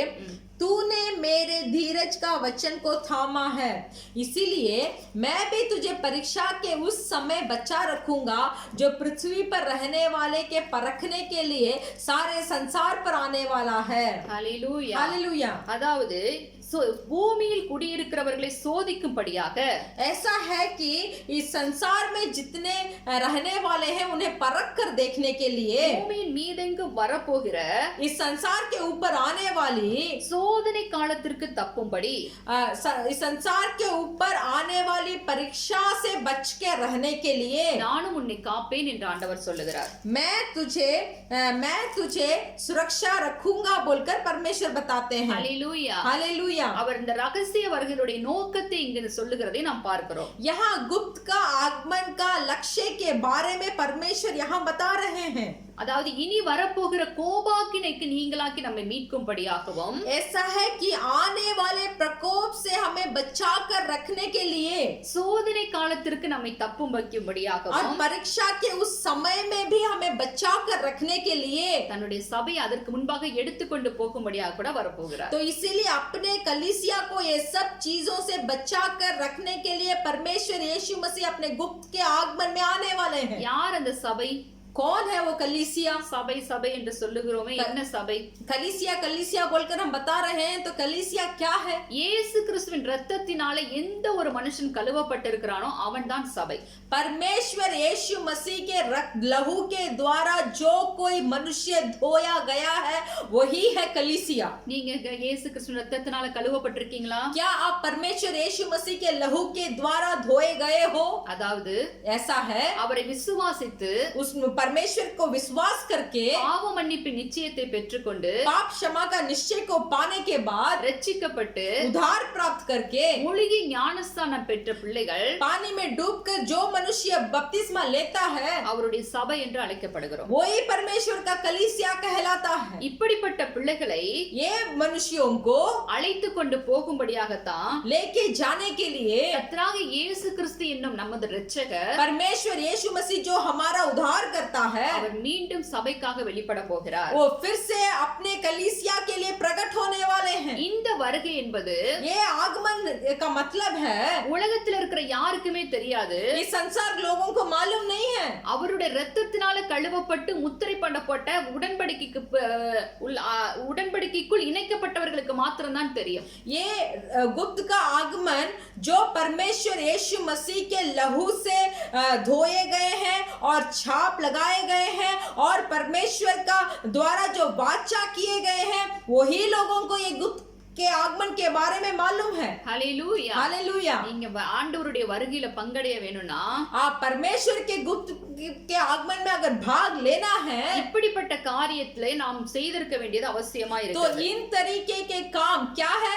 जो लहू से धोया जाना, बपतिस्मा लिया जाना, उद्धारकर्ता माना जाना, परमेश्वर के साथ वाचा किया जाना, ये सब होगा तभी हम परमेश्वर के आगमन में भाग ले सकते हैं. அவர் வந்த முதல் வருகையுடைய நோக்கம் அதுவாகத்தான் இருந்தது. तो इसका ये सब पूरा करने के लिए ही परमेश्वर ने मनुष्य का पुत्र बनकर अपना पहला आगमन में आया. ஏனா எல்லா ஜனங்களும் பாவம் செய்து தேவ மகிமை அற்றவர்களாய் மாறி போனார்கள் என்று வேதம் சொல்லுகிறது. क्योंकि हमारा पवित्र बाइबल बताता है कि सब मनुष्यों, सब लोगों ने पाप कर परमेश्वर के महिमा से दूर हट गए थे. அப்படிப்பட்ட பாவத்திலே இருக்கிற ஜனங்களை மீட்கும்படியாகத்தான் அவர் இரட்சகராக மனுஷகுமாரனாக கடந்து வந்தார். तो इस तरीके के मनुष्यों को पाप से छुटकारा देने के लिए ही वो एक मनुष्य का पुत्र बनकर आए. அவர் மரித்து உயிர்த்தெழுந்து பரமேறிக்கு சென்று போன பிறகும் वो मरे, फिर जी उठे, फिर परलोक में जाने के बाद கிட்டத்தட்ட 2000 ஆண்டுகள் ஆகிறது அந்த சம்பவங்கள் நடந்து. ये संभव हो चुके 2000 वर्ष गुजर गए हैं. இன்னமும் நமக்கு சபைகள் போதிக்கிறது என்னவென்றால் அவருடைய வருகைக்கு நாம் ஆயத்தமாக வேண்டும் என்பதை போதிக்கிறது. अभी भी कलीसिया हमें क्या सिखाती है कि परमेश्वर के आगमन के लिए तैयार होने के लिए ही हर एक कलीसिया हमें सिखा रही है. அதற்கு நாம் செய்ய வேண்டிய காரியங்களை உபதேசிக்கிறார்கள். तो परमेश्वर का गुप्त के आगमन में भाग लेने के लिए हमें क्या-क्या करना चाहिए बोलकर इसी के बारे में हमें सिखाती है. பிரதர், பாவத்தை விட்டு வந்துருங்க. मेरे भाई, तो पाप से छुटकारा पा ले. ஆண்டவரை விசுவாசிங்க. परमेश्वर के ऊपर विश्वास रखो. அவர் உங்களை ரட்சிப்பாரு. परमेश्वर आपको उद्धार देगा. அவருடைய வருகையில் நீங்க பங்கடையணும்னா परमेश्वर के गुप्त में आगमन में अगर तुम्हें भाग लेना है तो ஞானஸ்தானம் எடுக்க வேண்டியது அவசியமா இருக்கு. बपतिस्मा लेना, पानी में डूबकर बपतिस्मा लेना आवश्यक है. இப்படிப்பட்ட காரியத்துல நீங்க வரும்போது इस तरीके के कामों को अगर आप पूरा करेंगे வரப்போகிற கோபாக்னிக்கு தேவன் உங்களை விலக்கி காத்துக்கொள்வார். तो आने वाले प्रकोप में परमेश्वर आपको बचाएगा.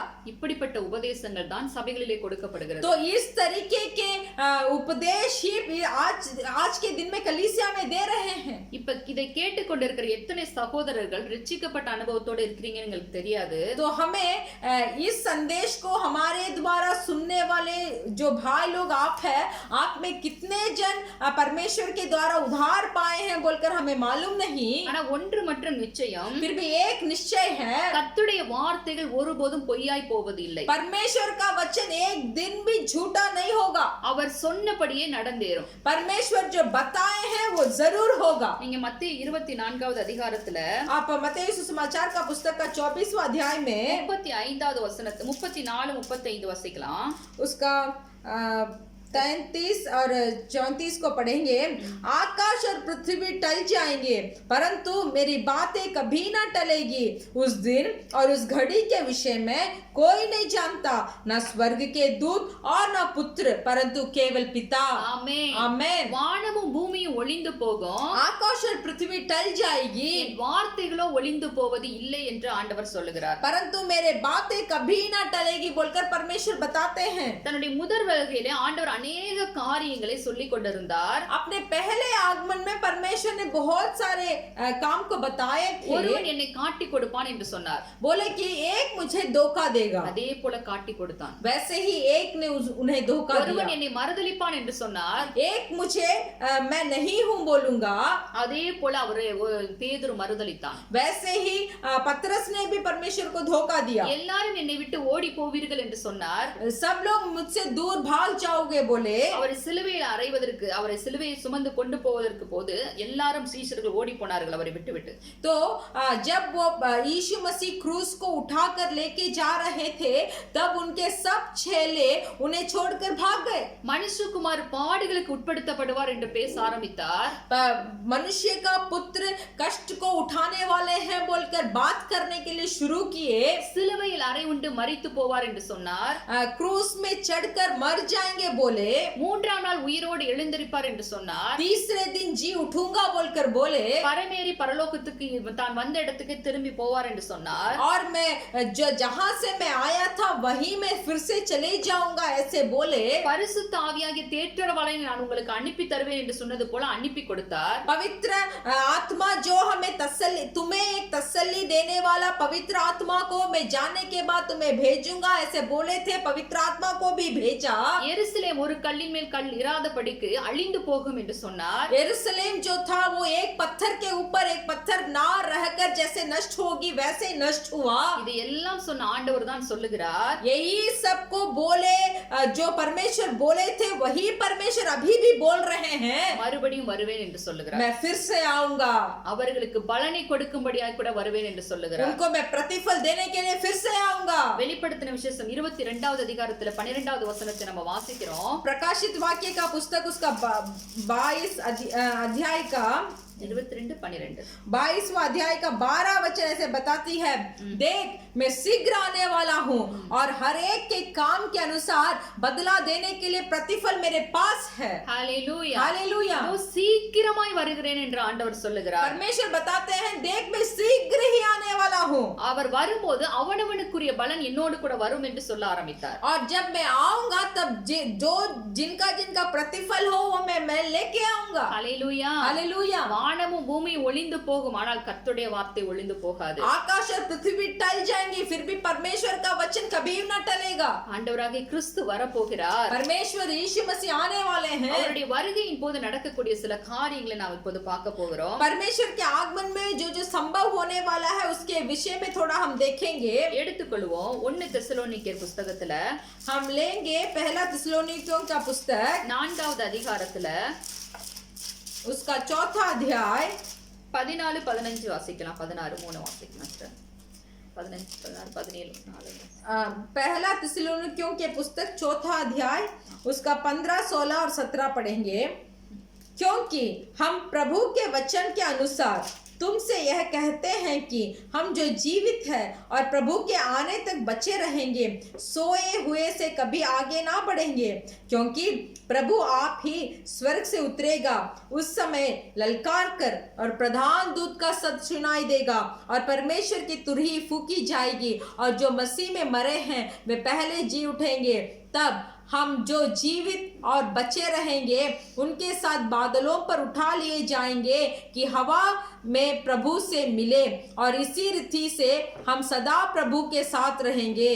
हालेलूया. हालेलूया. 16வது வசனத்திலேயும் 17வது வசனத்திலேயும் ஆண்டவர் சொல்றாரு. 16 और 17 वचन में परमेश्वर बताते हैं கர்த்தர் தாமே ஆரவாரத்தோடும் वो परमेश्वर ही ललका कर பிரதான தூதனுடைய சத்தத்தோடும் और प्रधान दूत के शब्द सुनाई देगा தேவ எக்காலத்தோடும் और परमेश्वर की तुरही फूकी जाएगी வானத்திலிருந்து இறங்கி வருவார். और वो स्वर्ग से उतरेगा. அப்பொழுது तब கிறிஸ்துவுக்குள் மரித்தவர்கள் முதலாவது எழுந்தரிப்பார்கள். जो मसीह में मरे हैं वे पहले जी उठेंगे. பின்பு உயிரோடு இருக்கும் நாமும் उसके बाद जो जीवित हम हैं கர்த்தருக்கு எதிர்கொண்டு போக और परमेश्वर के साथ मिलने के लिए மேகங்கள் மேல் बादलों पर அவர்களோடு கூட ஆகாயத்தில் எடுத்துக்கொள்ளப்பட்டு उनके साथ बादलों पर उठा लिए जाएंगे. எப்பொழுதும் கர்த்தருடனே கூட இருப்போம். कि इस रीति से हम सदा परमेश्वर के साथ रहेंगे. हालेलूया. हालेलूया. இதுதான் ஆண்டவர் சொன்னார், நான் வந்து உங்களை என்னிடத்தில் சேர்த்துக் கொள்வேன் என்று சொல்ல ஆரம்பித்தார். तो इसी के बारे में पहले परमेश्वर ने बताया कि मैं आऊंगा और आपको मेरे साथ लेके जाऊंगा. நாம் இந்த உலகத்திலே इस संसार में ஆண்டவருடைய பிள்ளைகளாய் நாம் வந்து பிரித்தெடுக்கும் போது परमेश्वर के मनुष्य हमको जब अलग किया गया है ஒரு பிரித்தெடுக்கப்பட்ட வாழ்க்கையிலே நாம் வந்து நடத்தப்படுகிறோம். एक अलग किया हुआ एक जीवन में हमें अगुवाई किया जा रहा है। உலகத்துக்கும் உங்களுக்கும் சம்பந்தம் இல்லை என்று ஆண்டவர் சொல்லுகிறார். परमेश्वर बताते हैं कि संसार को और आपको संबंध नहीं है। இருளுக்கும் ஒளிக்கும் இருளுக்கும் ஒளிக்கும் சம்பந்தம் இல்லை என்று சொல்லுகிறார். जो अंधकार है और रोशनी है, ये दोनों का एक संबंध नहीं है। விசுவாசிக்கும் அவிசுவாசிக்கும் சம்பந்தம் இல்லை என்று சொல்லுகிறார். विश्वासी लोग और अविश्वासी लोग जो है उनके बीच में कोई संबंध नहीं है। ஆண்டவருடைய இரத்தத்தினாலே கழுவப்பட்ட நாம் ஒவ்வொருவரும் ஒவ்வொரு நாளும் பரிசுத்தமாக வேண்டும் என்கிறதையும் அவர் சொல்லிக் கொண்டிருக்கிறார். परमेश्वर के लहू से जो हम धोए गए हैं, हमें प्रतिदिन हमें पवित्र बना रहना चाहिए, इसके बारे में ही परमेश्वर हमें बताते हैं। இதுவரைக்கும் அவருடைய வருகையை குறித்து நம்ம பார்த்தோம், எப்படி வருவார் என்று பார்த்தோம். अब तक हमने देखा कि परमेश्वर आगमन कैसा होगा, எதற்காக வருகிறார் என்று பார்த்தோம். क्यों आ रहे हैं बोलकर हमने देखा, எப்படி வந்து அழைத்து கொண்டு போவார் என்று பார்த்தோம். कैसे आकर हमें लेके जाएंगे बोलकर हमने देखा। அவர் வருவதற்கு முன்பாக நாம் எப்படி ஆயத்தமாய் இருக்க வேண்டும் என்பதை இப்போது பார்க்க तो போகிறோம். अभी हम क्या देखने जा रहे हैं कि परमेश्वर के आगमन में हमें भाग लेने के लिए हमें कैसे तैयारी होना चाहिए। ஆண்டவராகிய இயேசு கிறிஸ்து இந்த பூமியிலே கடந்து வந்து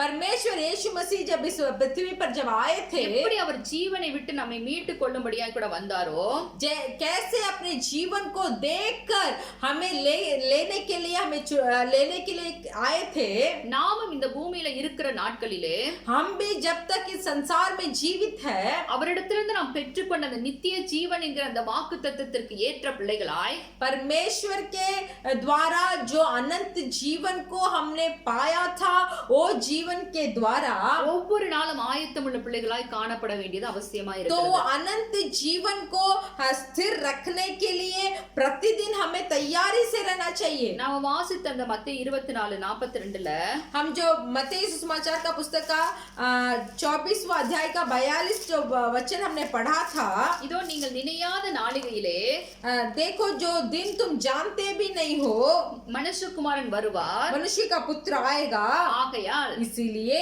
ஆயத்தமாய் இருங்கள் ஆண்டவர் சொன்னார். जागते रहो या तो तैयारी से रहो बोलकर परमेश्वर बताते हैं। விழித்திருங்கள் என்று சொல்ல ஆரம்பித்தார். जागते रहो बोले। இன்னும் 25வது அதிகாரத்துல और भी 25वां अध्याय में அங்க வந்து இந்த 10 கன்னிகளை குறித்து சொல்லப்பட்டிருக்கிறது.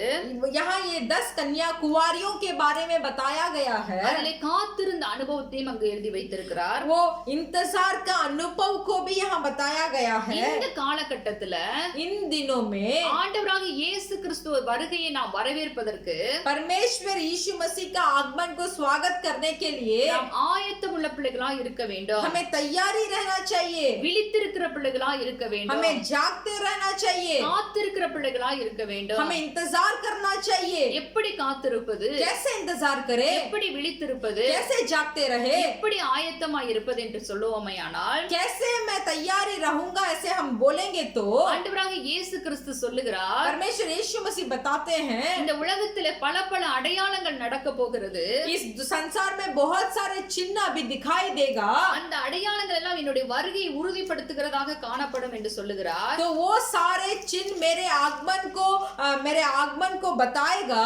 நீங்க லூக்கா 21வது அதிகாரத்துல अब लूका सुसमाचार का पुस्तक का 21वां अध्याय में 36வது வசனத்தை நீங்க பாத்தீங்கன்னா, उसका 34 का वचन का अगर आप देखेंगे, எப்படி விழித்திருக்க வேண்டும் என்று சொல்லுகிறார் என்று அங்கு சொல்லப்பட்டிருக்கிறது. यहाँ बताया गया है कि हमें कैसे जागते रहना चाहिए। வாசிங்க சிஸ்டர் 30. इसीलिए जागते रहो और हर समय प्रार्थना करते रहो कि तुम इन सब आने वाली घटनाओं से बचने और मनुष्य के पुत्र के सामने खड़े होने के योग्य बनो। ஹல்லேலூயா. हालेलुया। ஆகையால் इसीलिए இனி சம்பவிக்க போகிற இவைகளுக்கு எல்லாம் நீங்கள் தப்பி और इन सब आने वाले घटनाओं से बचने के लिए மனுஷகுமாரனுக்கு முன்பாக நிற்க और मनुष्य के पुत्र के सामने खड़े होने, பாத்திரவான்களாய் எண்ணப்படுவதற்கு, मनुष्य के पुत्र के सामने खड़े होने के योग्य बनने के लिए எப்பொழுதும் ஜெபம் பண்ணி விழித்திருங்கள் என்றார். हर पल प्रार्थना कर कर जागते रहो। ஹல்லேலூயா. हालेलुया। நம்முடைய ஜெப வாழ்க்கையெல்லாம் இப்ப எப்படி இருக்கிறது? हमारा प्रार्थना का जिंदगी अभी कैसा है? ஒரு நாளைக்கு 24 மணி நேரத்தை ஆண்டவர் கொடுத்திருக்கிறார். एक दिन में 24 घंटे परमेश्वर ने हमें दिया है। நம்ம வேலைக்கு போய் வர்றதெல்லாம் சேர்த்து ஒரு 15 மணி நேரம் அதுல போயிதுன்னு வச்சுக்கோங்க. हम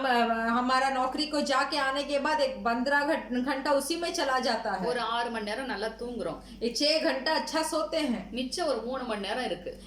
उसमें उसका बाकी 3 घंटा है। அதுல 1 மணி நேரம் வீட்டுக்கு போன் பண்றது, நம்மளுடைய தேவைகள் எல்லாம் வந்து பூர்த்தி செய்து கொள்கிற காரியத்தை செய்கிறோம். उसमें 1 घंटा हम हमारे घर में बात करते हैं, हमारा जरूरतों को थोड़ा पूरा करते இந்த हैं। 24 மணி நேரத்துல ये 24 घंटा में அட்லீஸ்ட் 1 மணி நேரமாவது ஆண்டவருக்காக நாம் செலவு பண்ணுகிற பிள்ளைகளா இருக்கிறோமா? क्या हम ये 24 घंटे में सिर्फ 1 घंटा हम परमेश्वर के लिए हम बिताते हैं? ஆண்டவர் இந்த பூமியை விட்டு கடந்து போவதற்கு முன்பாக கெத்செமனே தோட்டத்திலே அவர் வந்து சீஷர்களோடு அங்க இருந்து கொண்டிருக்கிறார். परमेश्वर यीशु मसीह संसार को छोड़ के जाने से पहले वो गेत्सेमेन बगीचा में अपने चेलों के साथ यीशु मसीह थे। அதாவது இயேசு கிறிஸ்து சிலுவைக்கு போவதற்கு முன்பாக கெத்செமனே தோட்டத்திலே அவர் பாரப்பட்டு இருக்கிறவராய் காணப்படுகிறார். ऐसा है कि परमेश्वर उस क्रूस को उठाकर लेके जाने के पहले बहुत भारी मन के साथ वो गेत्सेमेन बगीचा में थे। அங்க ஆண்டவர் வந்து சீஷர்களிடத்துல சொல்லுகிறார், वहां पर यीशु मसीह आकर अपने चेलों से बताते हैं, நீங்கள் 1 மணி நேரமாவது என்னோடு கூட விழித்திருக்க கூடாதா என்று சொல்லுகிறார். बोलते हैं कि तुम क्या 1 घंटा मेरे साथ आप जाग कर नहीं रह सकते? நீங்க எடுத்து வாசிங்க, மத்தேயு எழுதின சுவிசேஷ புத்தகம் 26வது அதிகாரத்துல आप पढ़ सकते हैं मत्ती सुसमाचार का पुस्तक का उसका 24वां अध्याय का 26, 40, 41. उसका 41 और 42 को आप पढ़ सकते हैं। जागते रहो और प्रार्थना करते रहो कि तुम परीक्षा में ना पड़ो। आत्मा तो तैयार है परंतु शरीर दुर्बल है। फिर उसने दूसरी बार जाकर यह प्रार्थना की, हे मेरे पिता, यदि यह मेरे पिए बिना नहीं हट सकता तो तेरी इच्छा पूरी हो। 26 அத நீங்க சோதனைக்கு உட்படாத படிக்கு तुम परीक्षा में ना पड़ो, விழித்திருந்து ஜெபம் பண்ணுங்கள், इसीलिए जाग कर प्रार्थना करो। ஆண்டவர் சொன்னாரு, சோதனை காலத்துக்கு தப்பும்படியாய் கூட நான் உங்களை காக்கும்படியாய் கூட வருகிறேன் என்று சொன்னார். परमेश्वर यीशु मसीह बताते हैं कि उस परीक्षा से बचा कर रखने के लिए ही तुम्हें लेने के लिए मैं आ रहा हूँ। சோதனை காலத்துக்கு நீங்க தப்புனா ஜெபம் பண்ண வேண்டியது அவசியம்னு ஆண்டவர் சொல்லி கொடுக்கிறார். परमेश्वर बताते हैं इस परीक्षा के दिन में अगर आपको बचना है तो प्रार्थना करो। நான் உங்களை விட்டு போகக்கூடிய நேரங்கள் வந்து விட்டன, मैं तुम्हें छोड़कर जाने वाला समय आ गया है। இனி வரப்போகிற காலங்களில் எல்லாம் நீங்கள் வந்து நீங்களாகத்தான் இருக்க வேண்டும். और आने वाले समय में आपको खुद ही वहां रहना पड़ेगा। இப்போது நான் இந்த உலகத்தின் பாரங்களை எல்லாம் சுமந்து நின்று கொண்டிருக்கிறேன். अभी मैं इस संसार के सारे बोझ को अपने ऊपर लिए हुए खड़ा हूँ। என்னுடைய பாரத்தை நீங்க ஷேர் பண்ணும்படியாக तो मेरे बोझ को तुम थोड़ा अपने पास भी ले लो। நீங்க 1 மணி நேரமாவது என்னோடு கூட விழித்திருக்க கூடாதா என்று ஆண்டவர் கேட்கிறாரு. तो इसीलिए अपने चेलों के पास पूछते हैं कि क्या 1 घंटा मेरे साथ आप नहीं जाग पाओगे? அப்படி சொன்னவர் சொல்றாரு, நீங்க சோதனைக்கு உட்படாத படிக்கு ऐसे बोले यीशु मसीह ने बताया कि आप परीक्षा से बचकर रहने के लिए விழித்திருந்து ஜெபம் பண்ண வேண்டியது அவசியம் என்று அங்கு சீஷர்களிடத்துல பேசுகிறார். जाग कर प्रार्थना करना अवश्य है बोलकर अपने चेलों के साथ बताते हैं। ஹல்லேலூயா, हालेलुया। ஆண்டவர் வருவதற்கு நாம் விழித்திருக்க வேண்டும் என்கிற அவசியத்தை சொன்னோம். परमेश्वर आने के लिए जाग कर प्रार्थना करने का आवश्यकता के बारे में हमने बताया। ஜெபம் என்கிற இந்த விழிப்புல நாம் இருக்க வேண்டியது அவசியமா இருக்கிறது. प्रार्थना के द्वारा जाग कर रहना हमें आवश्यक है। 1 மணி நேரமாவது ஆண்டவருக்காக நம்ம கொடுக்கிற பிள்ளைகளா இருக்கணும். 1 घंटा हमें परमेश्वर के लिए देना ही चाहिए। உங்களுடைய வாழ்க்கையில் அந்த ஜெபம் என்கிற அந்த காரியங்கள் இருந்து கொண்டிருக்கிறதா? क्या आपके जीवन में प्रार्थना का जो अनुभव अभी भी रह रहा है? ஜெபம் இல்லையில் ஜெயம் இல்லை என்று சொல்லுவார்கள். प्रार्थना नहीं है तो जय नहीं है बोलकर बोलते हैं। நம்ம ஏதோ வந்து பாடல் பாடி விடலாம், हम ऐसा है कि हम गाना गा सकते हैं, ஏதோ 2 மணி நேரம் நம்ம அப்படியே நம்ம மறந்து அதுல நம்மளை வந்து விட்டு கொடுத்து நம்ம செய்யலாம். ऐसे 2 घंटे हम ऐसे हमें भूल कर ही हम गाना गा सकते हैं, ஆனா அது நம்மளை பரலோகத்துக்கு அழைத்து கொண்டு போகாது. फिर भी ये चीजें हमें परलोक को नहीं ले जा सकती। நம்முடைய தனிப்பட்ட வாழ்க்கையிலே நாம் ஆண்டவரோடு இருக்க வேண்டிய அந்த உறவுக்கு ஒரு மோட்டிவேஷனாகத்தான் அந்த காரியங்களை நாம் செய்கிறோம். तो हमारा इस अकेले में हम परमेश्वर के साथ जुड़े रहने के लिए ही ये सब काम को हम करते हैं। வாரத்துல ஒரு நாள் நம்ம சபையை கூடி ஆராதிக்கக்கூடிய காரியங்கள் நடைபெறுகிறது.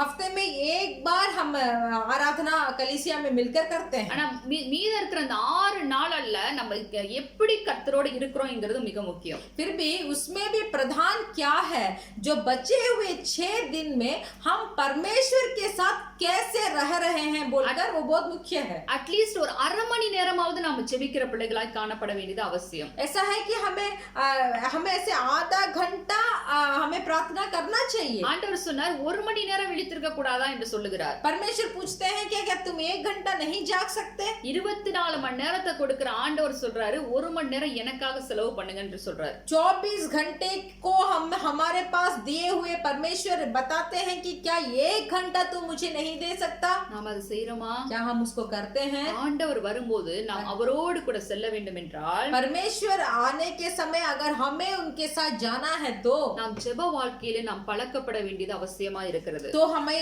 प्रार्थना का जीवन में हमें लगातार रहना चाहिए. யாருக்காக ஜெபிக்க வேண்டும் என்றால், किनके लिए हमें प्रार्थना करना चाहिए? நமக்காகவே ஒரு சுயநலமான ஜெபங்களை ஏறெடுக்கிறதை விட்டுவிட்டு सिर्फ हमारे लिए खुद के लिए एक स्वयं का प्रार्थना हमें नहीं करना चाहिए. நம்மை சுற்றிலும் எவ்வளவோ ஜனங்கள் நெருக்கப்படுகிறார்கள். हमारे चारों ओर कितना मनुष्य जो कष्ट उठा रहे हैं, ஆண்டவரை அறியாதபடிக்கு இருந்து கொண்டிருக்கிறார்கள். परमेश्वर के बारे में बिना मालूम के बहुत लोग हैं, வியாதி என்கிற பிடியில சிக்கி இருக்கிறாங்க. रोग में तड़पने वाले हैं, கஷ்டம் என்கிற சூழ்நிலையில இருந்து கொண்டிருக்கிறாங்க. कष्ट के हालत में पड़े हुए हैं. அப்படிப்பட்ட ஜனங்களை எல்லாம் நம்முடைய ஜெபத்திலே கொண்டு வருகிறோமா என்று நாம் பார்க்க வேண்டும். तो इन तरीके के लोगों को हमारा प्रार्थना में हम याद करते हैं कि नहीं बोलकर हमें अपने आप को थोड़ा जांच कर देखना चाहिए. இந்த இடத்திலே நாம் பார்க்கும் பொழுது, यहाँ इस जगह पे हम देखने के समय ஆண்டவராக இயேசு கிறிஸ்து கெத்செமனே தோட்டத்திலே இருக்கும்போது, परमेश्वर यीशु मसीह जब उस गत्सेमने बगीचा में थे, அவர் முழு உலகத்தின் பாவத்தையும் தன் மீது போட்டுக்கொண்டு அவர் பாரத்தோடு நின்று கொண்டிருக்கிறார். पूरे संसार के पापों को अपने ऊपर लेकर एक भारी मन से वो वहां थे. எப்படியாவது இந்த ஜனங்களுக்கு தேவனுடைய அந்த மகிமைக்கு நேராய் நடத்திவிட வேண்டும் என்பதுதான் அவருடைய அந்த திட்டமாகவே இருக்கிறது, தேவனுடைய திட்டமாகவே இருக்கிறது. तो परमेश्वर का इच्छा क्या था, कैसे भी कर ये सारे मनुष्यों को परमेश्वर के महिमा के अंदर लेके आ जाना चाहिए था. அவருக்காக அங்க ஜெபிக்கவே இல்லங்க. अपने खुद के लिए यीशु मसीह ने वहां प्रार्थना नहीं किया. அதேதான் நம்மகிட்டயும் சொல்றாரு, மத்தவங்களுக்காக நம்ம ஜெபிக்கணும். तो यही चीज को हमारे पास भी बताते हैं कि आप लोगों को दूसरों के लिए प्रार्थना करना है. சோதனை காலத்தில் தப்பித்துக் கொள்ள வேண்டும் என்றால் பிறருக்காக நாம் ஜெபிக்கணும், நம்முடைய ஆத்மாவை காத்துக்கொள்ள வேண்டும் என்று சொல்லுகிறார். परीक्षा के दिन में हमें बचने के लिए दूसरों के लिए भी प्रार्थना करना चाहिए और हमारे आत्मा के लिए भी हमें प्रार्थना करना இப்படி चाहिए. இருக்கிற பிள்ளைகள் தான் ஆண்டவருடைய வருகையிலே எடுத்துக்கொள்ளப்பட முடியும். तो इस तरीके के जो मनुष्य जो लोग जीता है वही परमेश्वर के आगमन में भाग ले सकता है. இது விழித்திருக்கிற காரியத்தை குறித்து சொல்லுகிறார். तो यहाँ जाग कर रहने के बारे में यहाँ कहा गया है. அடுத்ததாக ஆயத்தமாய் இருக்க வேண்டும் என்று சொல்லுகிறார். दूसरा तैयारी रहने के लिए बोलते हैं. எப்படி நாம் ஆயத்தமாய் இருக்க முடியும்? कैसे हमें तैयारी रह सकते हैं? 10 கன்னிகைகளை குறித்து நாம் மத்தேயு 25வது அதிகாரத்திலே பார்க்கும்போது, यहाँ 10 कुंवारियों के बारे में मत्ती सुसमाचार का पुस्तक का 25वां अध्याय में कहा गया है. அதில் 5 பேர் புத்தி உள்ளவர்கள் என்றும், वहाँ 5 कुंवारी बुद्धिमान थी 5 பேர் புத்தி இல்லாதவர்கள் என்று சொல்ல 2வது வசனம். और 5 कुंवारी मूर्ख थी. இவர்கள் செய்த காரியம் என்னன்னு பாத்தீங்கன்னா, ये लोग क्या काम किए? 2 பேருமே தீவட்டிகளை கொண்டு போனார்கள். 2 कुंवारी अपने दीवट को लेके गई. அதுல புத்தி உள்ளவர்கள் எண்ணெயை கொண்டு போனார்கள். जो समझदार कुंवारियां थी वो अपने तेल को अपने साथ लेके गई. புத்தி இல்லாதவர்கள் எண்ணெயை கொண்டு போகவில்லை. और जो मूर्ख जो थी वो तेल अपने साथ लेके नहीं गए. தீவட்டியும் எண்ணெயும் ஆயத்தமாய் இருந்த புத்தி உள்ள கன்னிகைகள் மணவாளன் வருகிற சத்தத்தை கேட்கிறார்கள். जो समझदार कुंवारियां अपने पास दीवट को और तेल को रखी थी वो दुल्हा आने का आवाज को सुनती है. தீவட்டி எண்ணெயை கொண்டு போகாத தீவட்டியை மட்டும் கொண்டு போன புத்தி இல்லாத கன்னிகளும் சத்தத்தை கேட்கிறார்கள்.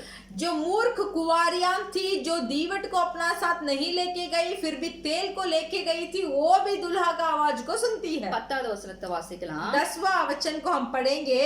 जब वे मोल लेने को जा रही थी तो दुल्हा आ पहुंचा और जो तैयार थी वे उसके साथ विवाह के घर में चली गई और द्वार बंद किया गया। ஹல்லேலூயா. हालेलुया। அங்கு ஆயத்தமாய் இருந்தவர்கள் மணவாளன் வந்து விட்டார் என்கிற சத்தத்தை கேட்டு அவரோடு கல்யாண வீட்டுக்குள் பிரவேசித்தார்கள். तो जो कुंवारियां वहां तैयार थी वो दुल्हा का आवाज सुने और उनके साथ विवाह के घर में चली गई। ஆனால் இந்த எண்ணெய் இல்லாத கன்னிகைகளோ फिर भी जो कुंवारियां के पास जो तेल नहीं था, அவர்கள் உள்ளுக்குள்ளே போவதற்கு முன்பாக கதவு அடைக்கப்பட்டு விட்டது. वो अंदर जाने से पहले ही वो द्वार बंद किया गया। ஆண்டவரே எங்களுக்கும் திறக்க வேண்டும் என்று சொல்லி கூப்பிடுகிறார்கள். तो वो बोलते हैं हमें भी थोड़ा खोल दीजिए। ஆண்டவர் சொன்ன ஒரு வார்த்தை என்னவென்றால் परमेश्वर यहाँ क्या बोलते हैं? 12வது வசனத்துல சொல்லுகிறார், 12 वचन में बताते हैं, உங்களை அறியேன் என்று மெய்யாகவே உங்களுக்கு சொல்லுகிறேன் என்று சொல்லிவிட்டார். मैं तुमसे सच कहता हूँ कि मैं तुम्हें नहीं जानता। ஹல்லேலூயா. हालेलुया। இவ்வளவு ஆயத்தம் நமக்கு முக்கியம் என்பதை பாருங்கள். तो देखिए तैयारी कितना जरूरत है हमारे लिए। நாம் ஜெபத்திலே விழித்திருக்க வேண்டும். हमें प्रार्थना में जाकर रहना चाहिए। நாம் பெற்றுக்கொண்ட இரட்சிப்பிலே நாம் கவனமாய் இருக்க வேண்டும். जो उद्धार को हमने परमेश्वर के द्वारा प्राप्त किया, वो उद्धार के बारे में थोड़ा अच्छा हमें चौकस रहना चाहिए। இதோ திருடன் வருகிற விதமாய் நான் வருகிறேன் என்று ஆண்டவர் சொல்லுகிறார். परमेश्वर बताते हैं जैसे चोर आता है उसी के समान मैं आऊंगा। தன் மானம் காக்கப்படத்தக்கதாக தன் வஸ்திரத்தை காத்துக் கொள்ளுகிறவன் பாக்கியவான் என்று வேதம் சொல்லுகிறது. तो वचन बताता है जो अपने वस्त्र का रखवाली करेगा वही बचाया जाएगा। இங்கே தீவட்டி என்பது அது இரட்சிப்பை குறிக்கிறதா இருக்கிறது. यहाँ दीवट का मतलब उद्धार है। அந்த இரட்சிப்பை நாம் பத்திரமாய் ஆண்டவர் வருவரை காத்துக்கொள்ள வேண்டும். तो उसी उद्धार को परमेश्वर आने तक हमें बचाकर रखना चाहिए। ஏன்னா 24வது அதிகாரத்துல क्योंकि 24वां अध्याय में 13வது வசனம் வாசிக்கிறோம். 13 अध्याय में बताया गया है, முடிவு பரியந்தம் நிலை நிற்பவனே ரட்சிக்கப்படுவான் என்று சொல்லப்பட்டிருக்கிறது. परंतु जो अंत तक धीरज धरे रहेगा उसी का उद्धार होगा। ஹல்லேலூயா. हालेलुया। இரட்சிப்பின் வஸ்திரத்தை நாம் முடிவு பரியந்தமும் காத்துக்கொள்ள வேண்டியது அவசியமாய் இருக்கிறது. उद्धार का वस्त्र को हमें अंत तक उसे संभाल कर रखना चाहिए। நாம் பெற்றுக்கொண்ட இரட்சிப்பை குறித்த கவனம் நமக்கு அவசியம். हमें जो उद्धार को हमने प्राप्त किया है उसके बारे में हमें थोड़ा समझ रहना आवश्यक है।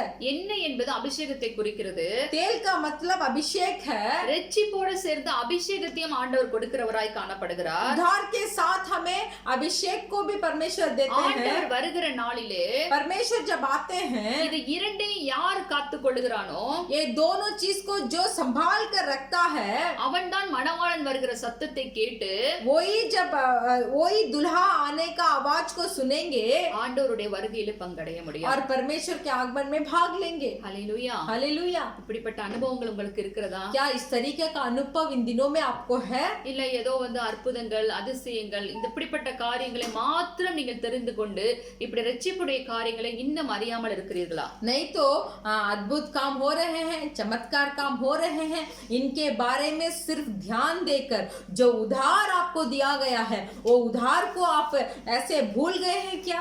எனக்கு அன்பானவர்களே, मेरे प्रिय भाई और बहनों, ஆண்டவருடைய வருகை என்பது மிக மிக அது சத்தியம், உண்மை. परमेश्वर का आगमन जो है वो सच्चा है और सत्य है। ஆண்டவர் வருவேன் என்று சொன்னால் வருவார். परमेश्वर आ रहा हूँ बोलेंगे तो जरूर आएंगे। நான் எடுத்துக்கொள்வேன் என்று சொன்னால் எடுத்துக்கொள்வார். मैं उठा कर लेके जाऊंगा बोले हैं, जरूर उठा कर लेके நீங்கள் जाएंगे। ஆயத்தமா இருக்க வேண்டும் என்று சொன்னால் நாம் ஆயத்தமா இருக்க வேண்டும். तुम्हें तैयारी रहना है बोलेंगे तो हमें तैयारी रहना है। நீங்கள் ஜெபத்திலே விழித்திருங்கள் என்று சொன்னால் நாம் ஜெபத்திலே விழித்திருக்க வேண்டும். प्रार्थना में जागते रहो ऐसे परमेश्वर हमें बोले हैं तो हमें जाग कर रहना है। ஆண்டவர் நம்மை நம்பி கொடுத்த பொறுப்புகளுக்கு நாம் எப்போதும் உத்தரவாதிகளாய் இருக்க வேண்டும். परमेश्वर जो भरोसा समझकर जो काम को हमारे हाथ में दिया है वो काम को हमें करना चाहिए। தேவன் நமக்கு கொடுத்த ஊழியத்திலே தேவனை மகிமைப்படுத்துகிறவர்களாய் காணப்பட வேண்டும். परमेश्वर जो सेवगाई को हमारे हाथों में दिया है उस सेवगाई के द्वारा सिर्फ परमेश्वर को ही हमें महिमा देना चाहिए। நம்முடைய சுய மகிமை தேடுகிறவர்களாய் காணப்பட்டோமேயானால் सिर्फ हमारा स्वयं का महिमा को अगर हम ढूंढेंगे तो மனுஷர்களுக்கு பிரியமான முறையிலே ஊழியம் செய்ய வேண்டும் என்று நாம் நினைத்தோமே என்றால் ऐसे हम सोचेंगे कि मनुष्य के प्रिय के अनुसार ही मुझे सेवकाई करूंगा बोलेंगे तो நாம் ஆண்டவருடைய காரியத்தை விட்டு தூரம் இருக்கிறோம் என்று அர்த்தம். तो उसका अर्थ ये है कि हम परमेश्वर के काम से बहुत दूर चले गए हैं। வேதத்துல இருக்கிற காரியத்தை தானே சொல்றோம். पवित्र बाइबल में जो काम है उसी को तो मैं बता रहा हूँ। அது எப்படி அது வந்து ஜனங்களுக்கு வந்து கடினமாய் மாறி போகும்? वो कैसे लोगों के लिए कठिन हो जाता है? ஆண்டவர் வருவதற்கு முன்பாக இப்படி எல்லாம் இருக்கிற மனுஷன் தான் பாக்கியவான் என்று ஆண்டவர் சொல்லுகிறார். परमेश्वर आने के पहले इन तरीके के जैसे जीते हैं, परमेश्वर के आगमन में भाग लेने के लिए जो तरीके से मनुष्य लोग जीते हैं वही ठीक है। அவர் வந்த பிறகு இங்க உபத்திரவங்கள் தொடங்கும் என்று சொல்லுகிறார். परमेश्वर के आगमन, गुप्त का आगमन खत्म होने के बाद यहाँ उपद्रव का दिन शुरू होगा। மனுஷர்கள் சாவை தேடி ஓடுவார்களாம், சாவு அவனுக்கு கிடைக்காதாம். मनुष्य जो है वो मरने के लिए जाएंगे, तभी भी वो मरने वाला अवस्था उनसे दूर चले जाएगी। இப்படிப்பட்ட உபத்திரவங்களுக்கு நாம் தப்பித்துக் கொள்ள வேண்டும் என்றால் ஆண்டவருடைய அந்த ரகசிய வருகை என்கிற அந்த சபை எடுத்துக்கொள்கிற காரியத்திற்குள் நாம் கடந்து வர வேண்டியது அவசியமா இருக்கிறது. तो इन तरीके के उपद्रव से हमें बचकर रहना है, तो परमेश्वर के गुप्त में आगमन में जो कलीसिया उठा लिए जाएगी तभी हमें भी चले जाना चाहिए। உலகத்துல நடக்கிற காரியங்களை எல்லாம் நம்ம பார்க்கும்போது இனி காலம் செல்லாது என்கிற சத்தம் தான் கேட்கிறது. अभी संसार में जो काम संभव हो रहे हैं, इसको देखने के बाद हम ऐसे बोल सकते हैं कि अभी और काल नहीं गुजरने वाला। தனக்காய் காத்திருக்கிற பிள்ளைகளை மாத்திரம்தான் ஆண்டவர் எடுத்து செல்ல முடியும். परमेश्वर के लिए जो इंतजार कर रहा है उन्हीं को परमेश्वर लेके जाएंगे। ஆண்டவர் எந்த ஒரு காம்ப்ரமைஸும் பண்ண மாட்டாரு. परमेश्वर किसी के लिए जगह नहीं देंगे।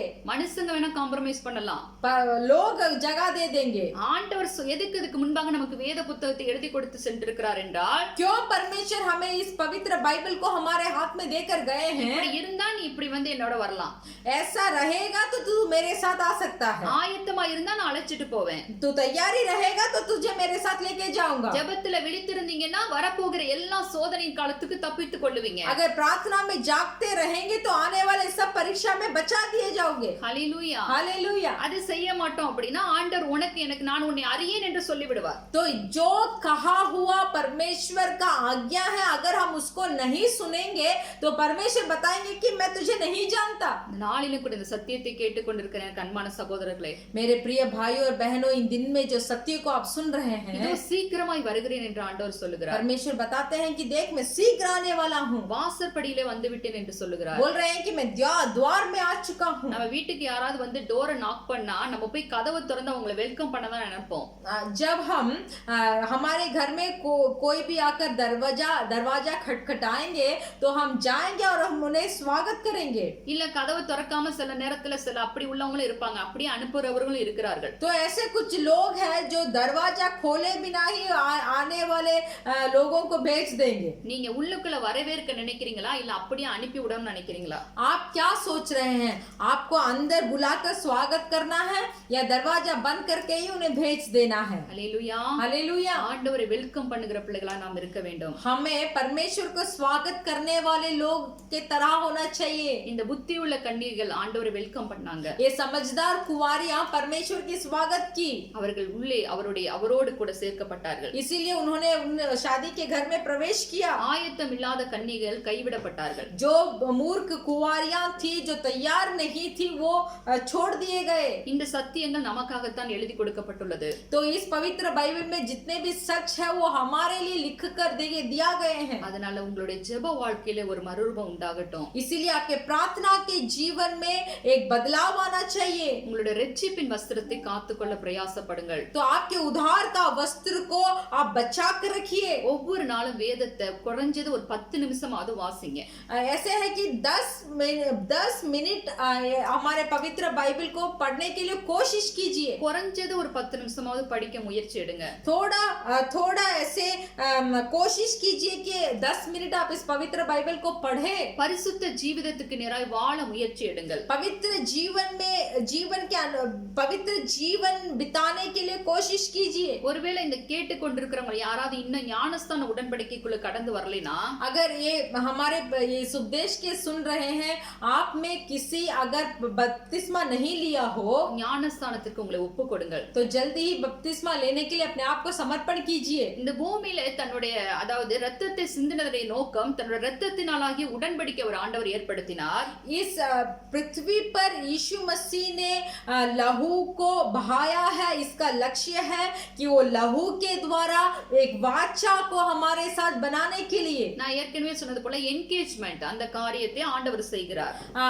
मैं पहले ही बता चुका हूँ मंगनी के बारे में. நிச்சயதார்த்தம் பண்ணாத ஒரு பெண்ணை வந்து அவர் திருமணம் செய்து கொள்ள முடியாது. बिना मंगनी किए हुए एक दुल्हन को वो शादी नहीं कर सकते. ஞானஸ்தானம் எடுக்காத ஒரு நபரை அவர் தன்னோடு கூட அழைத்து கொண்டு போக முடியாது. जो व्यक्ति बपतिस्मा नहीं लिया हो वो व्यक्ति को अपने साथ नहीं लेके जा सकते. ஞானஸ்தானம் என்பது அவருடைய மரணத்துக்கு அவருடைய மரணத்தோடு மரணம் அடைகிற ஒரு சாயலுக்கு ஒப்பனையாய் சொல்லப்பட்டிருக்கிறது. बपतिस्मा का मतलब ये है कि परमेश्वर जैसे मरे उसके बारे में ही बताया गया है. ஹல்லேலூயா. हालेलुया. அவர் அதே போல அது உடன்படிக்கை அதாவது உயிர்த்தெழுதலின் சாயலில் நாம் பங்கடைவதற்காகத்தான் அந்த உடன்படிக்கை நம்மோடு கூட பண்ணினார். तो जी उठने का वाचा हमारे साथ भी उन्होंने बांधा है. ஆண்டவராக இயேசு கிறிஸ்து மிகவும் சீக்கிரம் வரப்போகிறார். परमेश्वर यीशु मसीह जल्दी ही आने वाले हैं. அவருடைய வருகை சொன்னபடியே நடக்கும். जैसे वो आएंगे बोले थे वो संभव होगा. எனக்கு अன்பான சகோதரர்களே, मेरे प्रिय भाइयों बहनों, இந்த நாள்ல ஒரு தீர்மானம் எடுங்க. आज एक निर्णय कीजिए. ஆண்டவருடைய வருகையில நானும் பங்கடையணும். परमेश्वर के आगमन में मुझे भी भाग लेना है. வரப்போகிற சோதனை காலத்துக்கு நான் தப்பித்துக் கொள்ளும்படியாக, आने वाले परीक्षा के दिन में मुझे भी बचकर रहने के लिए, வரப்போகிற கோபாக்கினிக்கு நான் தப்பித்துக் கொள்ளும்படியாக, आने वाले प्रकोप में मैं बचकर रहने के लिए, நான் வந்து உங்களை என்னோடு கூட சேர்த்துக் கொள்ளுவேன் என்கிற சத்தத்துக்கு செவி கொடுக்கும்படியாக, मैं शीघ्र ही आने वाला हूँ, मैं आकर तुम्हें मेरे साथ लेके जाऊंगा बोलकर ये आवाज को हमारे कान में सुनने के लिए இன்றைக்கே நீங்க ஆண்டவர்கிட்ட உங்கள்ட்ட ஒப்பு கொடுங்க. आज ही मन फिरा होकर अपने आप को परमेश्वर के पास समर्पण कीजिए. தனக்காய் ஆயத்தமாக்கப்பட்டு கொண்டிருக்கிற சபை எடுத்துக்கொள்ளப்பட்ட பிறகு, परमेश्वर के लिए जो कलीसिया तैयार हो रही है वो कलीसिया ले लेने के बाद இந்த பூமியிலே அதன் பிறகு சபை இருக்காது. ये पृथ्वी पर उसके बाद कलीसिया नहीं रहेगी. அந்தி கிறிஸ்து ஆட்சி உண்டாயிரும். मसीह का विरोधी क्या राज्य आ जाएगा. முத்திரையை வாங்கினார் தான் நாம் வாங்கவும் விற்கவும் முடியும். जब वो मसीह का विरोधी का छाप को हम लेंगे तभी हम ले सकते हैं, नहीं तो बिक सकते हैं. அவனை வணங்க வேண்டும் என்று கட்டாயப்படுத்துவார்கள். उसको पूजा करने के लिए हमें बोला जाएगा. இதையெல்லாம் நாம் செய்யாமல் நாம வந்து இருந்தோம் என்றால் அவன் நம்மை கொடுமைப்படுத்தக்கூடிய அந்த உபத்திரவத்துக்குள்ளாய் அனுப்புவான். तो मसीह का विरोधी का जो बात को हम आज्ञा पालन नहीं करेंगे तब वो हमें दंड देगा. வெளிப்படுத்தின விசேஷத்துல நீங்க உங்களுக்கு புரியுமா தெரியல, 4 இருந்து 8 அதிகாரம் 18வது அதிகாரம் வரைக்கும் நீங்க வாசிச்சு பாத்தீங்கன்னா, प्रकाशित वाक्य का पुस्तक का 4 से लेकर 18 अध्याय तक अगर आप पढ़कर देखेंगे, அங்க உபத்திரவ காலத்துல என்னென்ன சம்பவிக்கும், அதாவது அந்தி கிறிஸ்துவின் ஆட்சி காலத்துல இயேசு கிறிஸ்துவை மறுதலிக்காமல் இருந்தால் என்னென்ன சம்பவிக்கும் என்பது சொல்லப்பட்டிருக்கிறது. तो ये 4 से लेकर 18 अध्याय में मसीह के विरोधी के दिन में अगर तुम लोग यीशु मसीह को इनकार नहीं करोगे तो क्या क्या संभव होगा बोलकर यहाँ कहा गया है. இப்படிப்பட்ட காரியத்துக்குள்ள எல்லாம் நாம் கடந்து போக வேண்டும் என்று தேவனுடைய சித்தம் அல்ல. तो इन तरीके के कष्ट के बीच में हमें गुजर के जाना है बोलकर यीशु मसीह का सिद्ध नहीं है. 2 பேதுரு 3வது அதிகாரத்துல दूसरा पत्रस का पुस्तक का 3வது அதிகாரம் दूसरा पत्रस का पुस्तक का 3रा अध्याय में 9வது वचन, उसका 9वां वचन, प्रभु अपनी प्रतिज्ञा के विषय में देर नहीं करता, जैसे देर कुछ लोग समझते हैं. இந்த தாமதிக்கிறார் என்று சிலர் हाँ, जैसे देर कुछ लोग समझते हैं, पर तुम्हें विषय में धीरज धरता है और नहीं चाहता कि कोई नष्ट हो, वरन यह है कि सबके मन फिराव का अवसर मिले. ஹல்லேலூயா. हालेलुया. தாமதிக்கிறார் என்று சிலர் எண்ணுகிறபடி कुछ लोग समझते हैं कि मसीह देर कर रहे हैं. கர்த்தர் தமது வாக்குத்தத்தத்தை குறித்து தாமதமாயிராமல், परमेश्वर अपने प्रतिज्ञा के विषय में देर नहीं कर रहे हैं.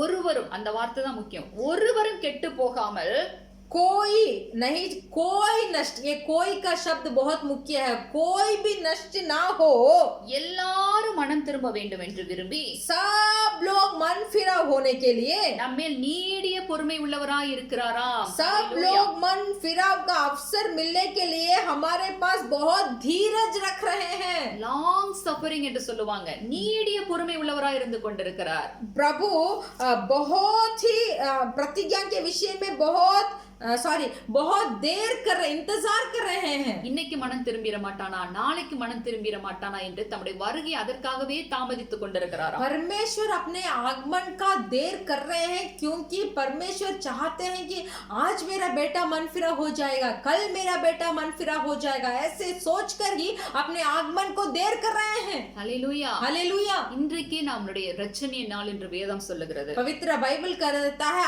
आज ही हमारा उद्धार का दिन है, இன்றைக்கே அனுக்கிரக நாள் என்றும் வேதம் சொல்லுகிறது. आज ही अनुग्रह का दिन है बोलकर हमारा बाइबल बताता है। இன்றைக்கே நாம் மனம் திரும்ப நாம் ஒப்பு கொடுத்தோமே என்றால், अगर आज ही मन फिरा होने के लिए हमें अपने आप को समर्पण करेंगे, நாம் கெட்டு போவது கிடையாது. हम नष्ट नहीं हो जाएंगे, நாம் உபத்திரவ காலத்திற்குள் போவது हम கிடையாது. उपद्रव के दिन में नहीं जाएंगे, நாம் நரகத்துக்கு பாத்திரவான்களாய் போவது கிடையாது. हम नरक में नहीं जाएंगे। யுக யுகமாய் ஆண்டவருடைய மகிழ்ச்சிக்குள்ளே இருந்து கொண்டிருப்போம். युगान युग हम परमेश्वर के आनंद में प्रवेश करेंगे। அங்க கண்ணீர் இல்லை, வேதனை இல்லை, அங்க மிகவும் சமாதானம், சந்தோஷம், மகிழ்ச்சி தான் இருக்கும். वहाँ आंसू नहीं है, कष्ट नहीं है, वहाँ सिर्फ समाधान है और आनंद है। ஹல்லேலூயா. हालेलुया। இன்றைக்கே நம்ம ஒப்பு கொடுக்கலாம். आज भी हमें अपना समर्पण करेंगे। அதே அதிகாரத்துல 14வது வசனத்துல வாசிக்கிறோம். वही अध्याय में 14 वचन को हम पढ़ेंगे। इसीलिए हे प्रियो, जबकि तुम इन बातों की आस देखते हो तो यत्न करो कि तुम शांति से उसके सामने निष्कलंक और निर्दोष ठहरो। ஹல்லேலூயா. हालेलुया। ஆகையால் பிரியமானவர்களே, इसीलिए हे प्रियो, இவைகள் வர காத்திருக்கிற நீங்கள் जबकि तुम इन बातों की आस देखते हो கரையற்றவர்களும் तो निष्कलंक பிழையில்லாதவர்களுமாய் और निर्दोष சமாதானத்தோட समाधान के साथ அவர் சந்நிதியில் காணப்படும்படி परमेश्वर के चरणों में आस में देखते रहने के लिए ஜாக்கிரதையா இருங்கள் என்று சொல்லி இருக்கிறார். इसीलिए ये प्रियो, जबकि तुम इन बातों की आस देखते हो तो यत्न करो कि तुम शांति से उसके सामने निष्कलंक और निर्दोष ठहरो।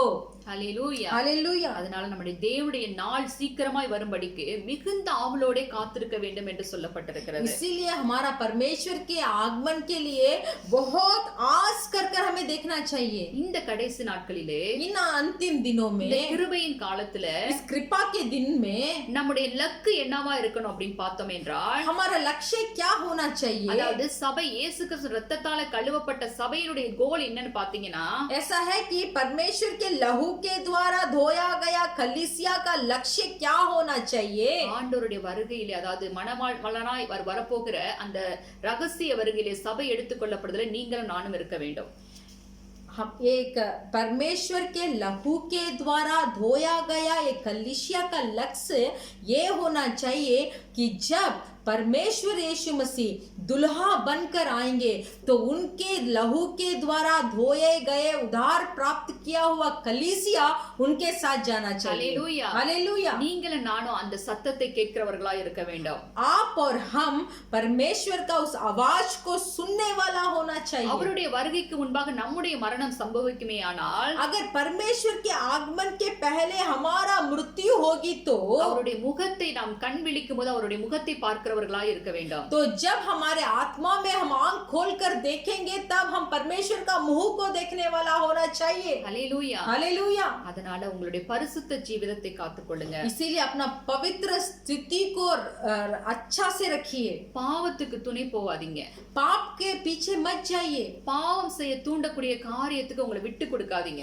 जो आपको पाप करने में आपका मन को लेके जाता है तो उससे थोड़ा दूर बचे रहिए। ஒவ்வொரு நாளும் தேவனுடைய சமூகத்துல குறைஞ்சது ஒரு அரை மணி நேரமாவது ஜெபிக்க உங்களை ஒப்பு கொடுங்க. प्रतिदिन परमेश्वर के सम्मुख में ऐसा है कि आधा घंटा बैठकर प्रार्थना करने के लिए सीख जाइए। ரட்சிப்பின் வஸ்திரத்தை காத்துக்கொள்ளுங்க. आपका उद्धार का वस्त्र को सुरक्षित रखिए। பெற்றுக்கொண்ட அபிஷேகத்திலேயே நாம் நிலைத்திருக்க முயற்சி எடுப்போம். जो अभिषेक को परमेश्वर हमें दिया है वो अभिषेक में हमें अटल रहना है। இதோ நினையாத நாளிலே மனுஷகுமாரன் வருவார். जो दिन हम नहीं जानते हैं वो दिन में मनुष्य मनुष्य का पुत्र आएगा, ஆகையால் इसीलिए நீங்களும் ஆயத்தமாயிருங்க. आप भी तैयारी रहो. ஆயத்தமா இருக்கிற பிள்ளைகளுக்கு जो मनुष्य तैयारी से रहते हैं, மணவாளன் வருகிறார் என்கிற சத்தம் மிகவும் மகிழ்ச்சியான ஒரு சத்தமா இருக்கும். जो मनुष्य तैयारी रहते हैं वो परमेश्वर आ रहा है बोलकर जो आवाज वो सुनेगा, वो आवाज उसे आनंदित करेगा. ஆயத்தம் இல்லாத பிள்ளைகளுக்கு जो मनुष्य तैयार नहीं है, திருடன் வருகிறது போல இருக்கும். वो जैसे चोर आता है वैसे ही होगा. திருடன் வீட்டுக்கு வந்துட்டு போனானா அதுக்கப்புறம் நிம்மதியே இருக்காது. जब चोर एक घर पे गुजर कर सब चीजों को लूट कर जाने के बाद वो समाधान से नहीं रह सकता. நம்மை கைவிட்டு போயிட்டாருன்னா இந்த பூமியில நமக்கு நிம்மதி இருக்காது. अगर परमेश्वर यीशु मसीह उस गुप्त के आगमन में अगर हमें छोड़ देंगे तो इस पृथ्वी पे हमें समाधान नहीं है.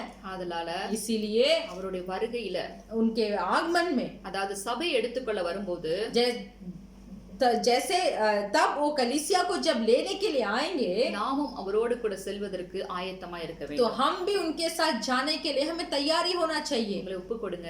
आपका समर्पण कीजिए. கர்த்தர் उங்களை ஆசீர்வதிப்பார். परमेश्वर आपको आशीष முடிஞ்ச करेंगे. அளவுக்கு ஆண்டவருடைய ராஜ்யத்தின் சுவிசேஷத்தை உங்களுக்கு பழக்கப்பட்ட பிள்ளைகளுக்கு சொல்லுங்க.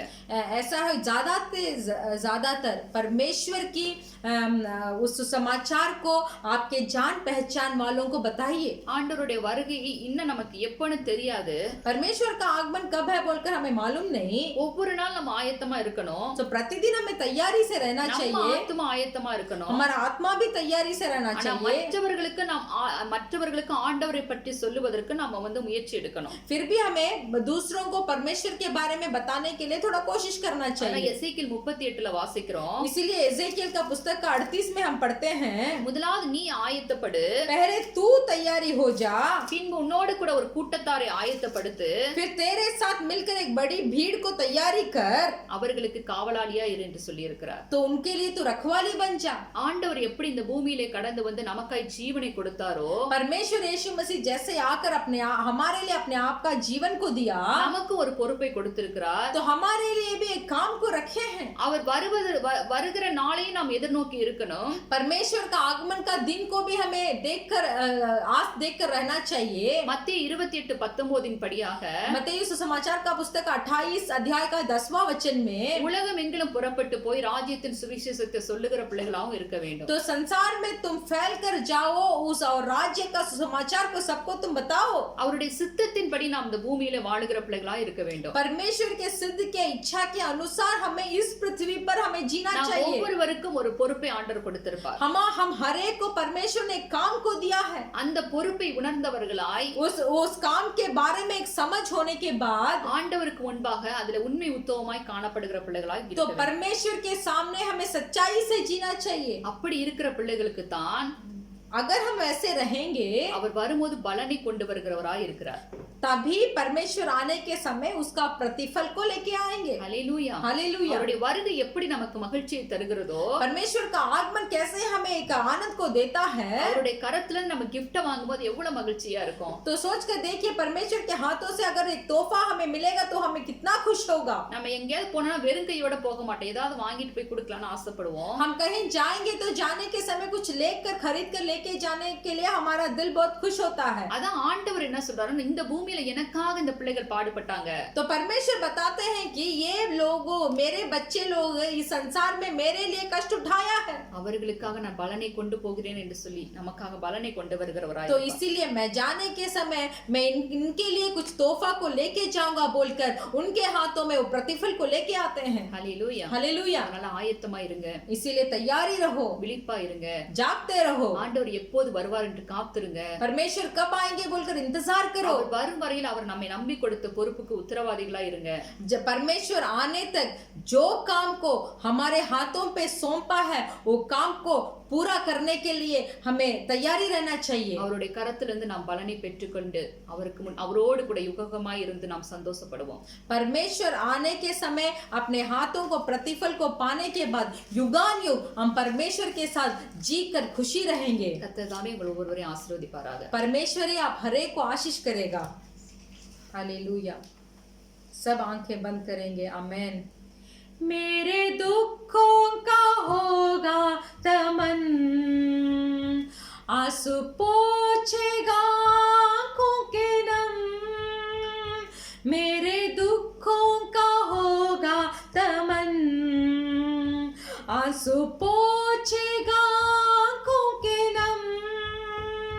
राजा बन के जब बादलों पर आएगा, मैं भी उड़ उसके संग जाऊंगा। राजा बन के जब बादलों पर आएगा, मैं भी उड़ उसके संग जाऊंगा।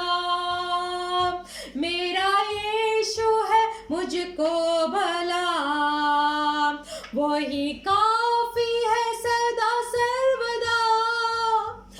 दुख में आंसू में हर मुसीबत में, मेरा मन वही काफी है तुझे। मेरा मन वही काफी है तुझे। हालेलुया, धन्यवाद यीशु मसीह। जागते रहना है, जागते रहना है, तैयारी से रहना है। परमेश्वर का जब वो आप आएंगे, वो तुरही फूंकने का आवाज हमें सुनना है।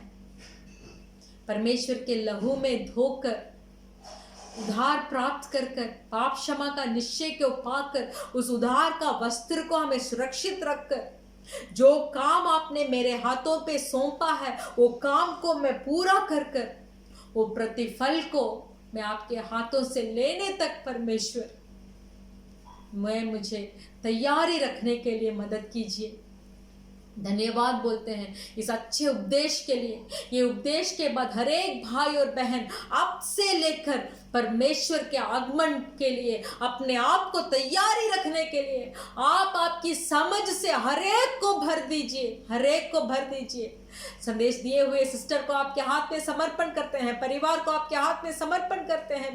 धन्यवाद बोलते हैं परमेश्वर इनके लिए। आमीन। हमारे कलीसिया के भाई बहन सबको हम आपके हाथ में समर्पण करते हैं। जो कोई इस उपदेश को सुना है, आज से जो जो पाप को छोड़ना है वो पाप को छोड़ना है, जो जो बुरे आदतों को छोड़ना है उसको छोड़ना है, जो जो अधर्म काम को छोड़ना है उसको छोड़ना है। परमेश्वर हमें आपके आगमन का खुशी को मनाना है परमेश्वर। इसीलिए हर पल आपके साथ रहकर हमें इस जीवन को बिताना है। परमेश्वर मदद कीजिए। कलीसिया के हर एक भाई बहन कुटुंब आपके हाथ में समर्पण करते हैं। सब ज़रूरतों को पूरा कीजिए। हमारे अबोहम और कलीसिया के लोगों को आपके हाथ में समर्पण करते हैं। आप ही अगुवाई कीजिए। सबको आपके हाथ में समर्पण करते हैं। इन आपके आगमन के लिए हर कलीसिया तैयारी रहने के लिए आप मदद करें। परमेश्वर आपके हाथ में समर्पण करते हैं। यीशु मसीह के नाम से मांगते हैं पिता, आमेन। கர்த்தராகிய இயேசு கிறிஸ்துவின் கிருபையும் हमारा यीशु मसीह का कृपा, பிதாவாகிய தேவனுடைய அன்பும் पिता परमेश्वर का प्रेम பரிசுத்த ஆவியானவருடைய அந்யோன்ய ஐக்கியம் और पवित्र आत्मा का सौभाग्यता யாவரோடும் இருப்பதாக। हर एक के साथ हो। आमीन। आमेन। हालेलुया। हालेलुया। हालेलुया। हालेलुया। जय मसीह। जय मसीह।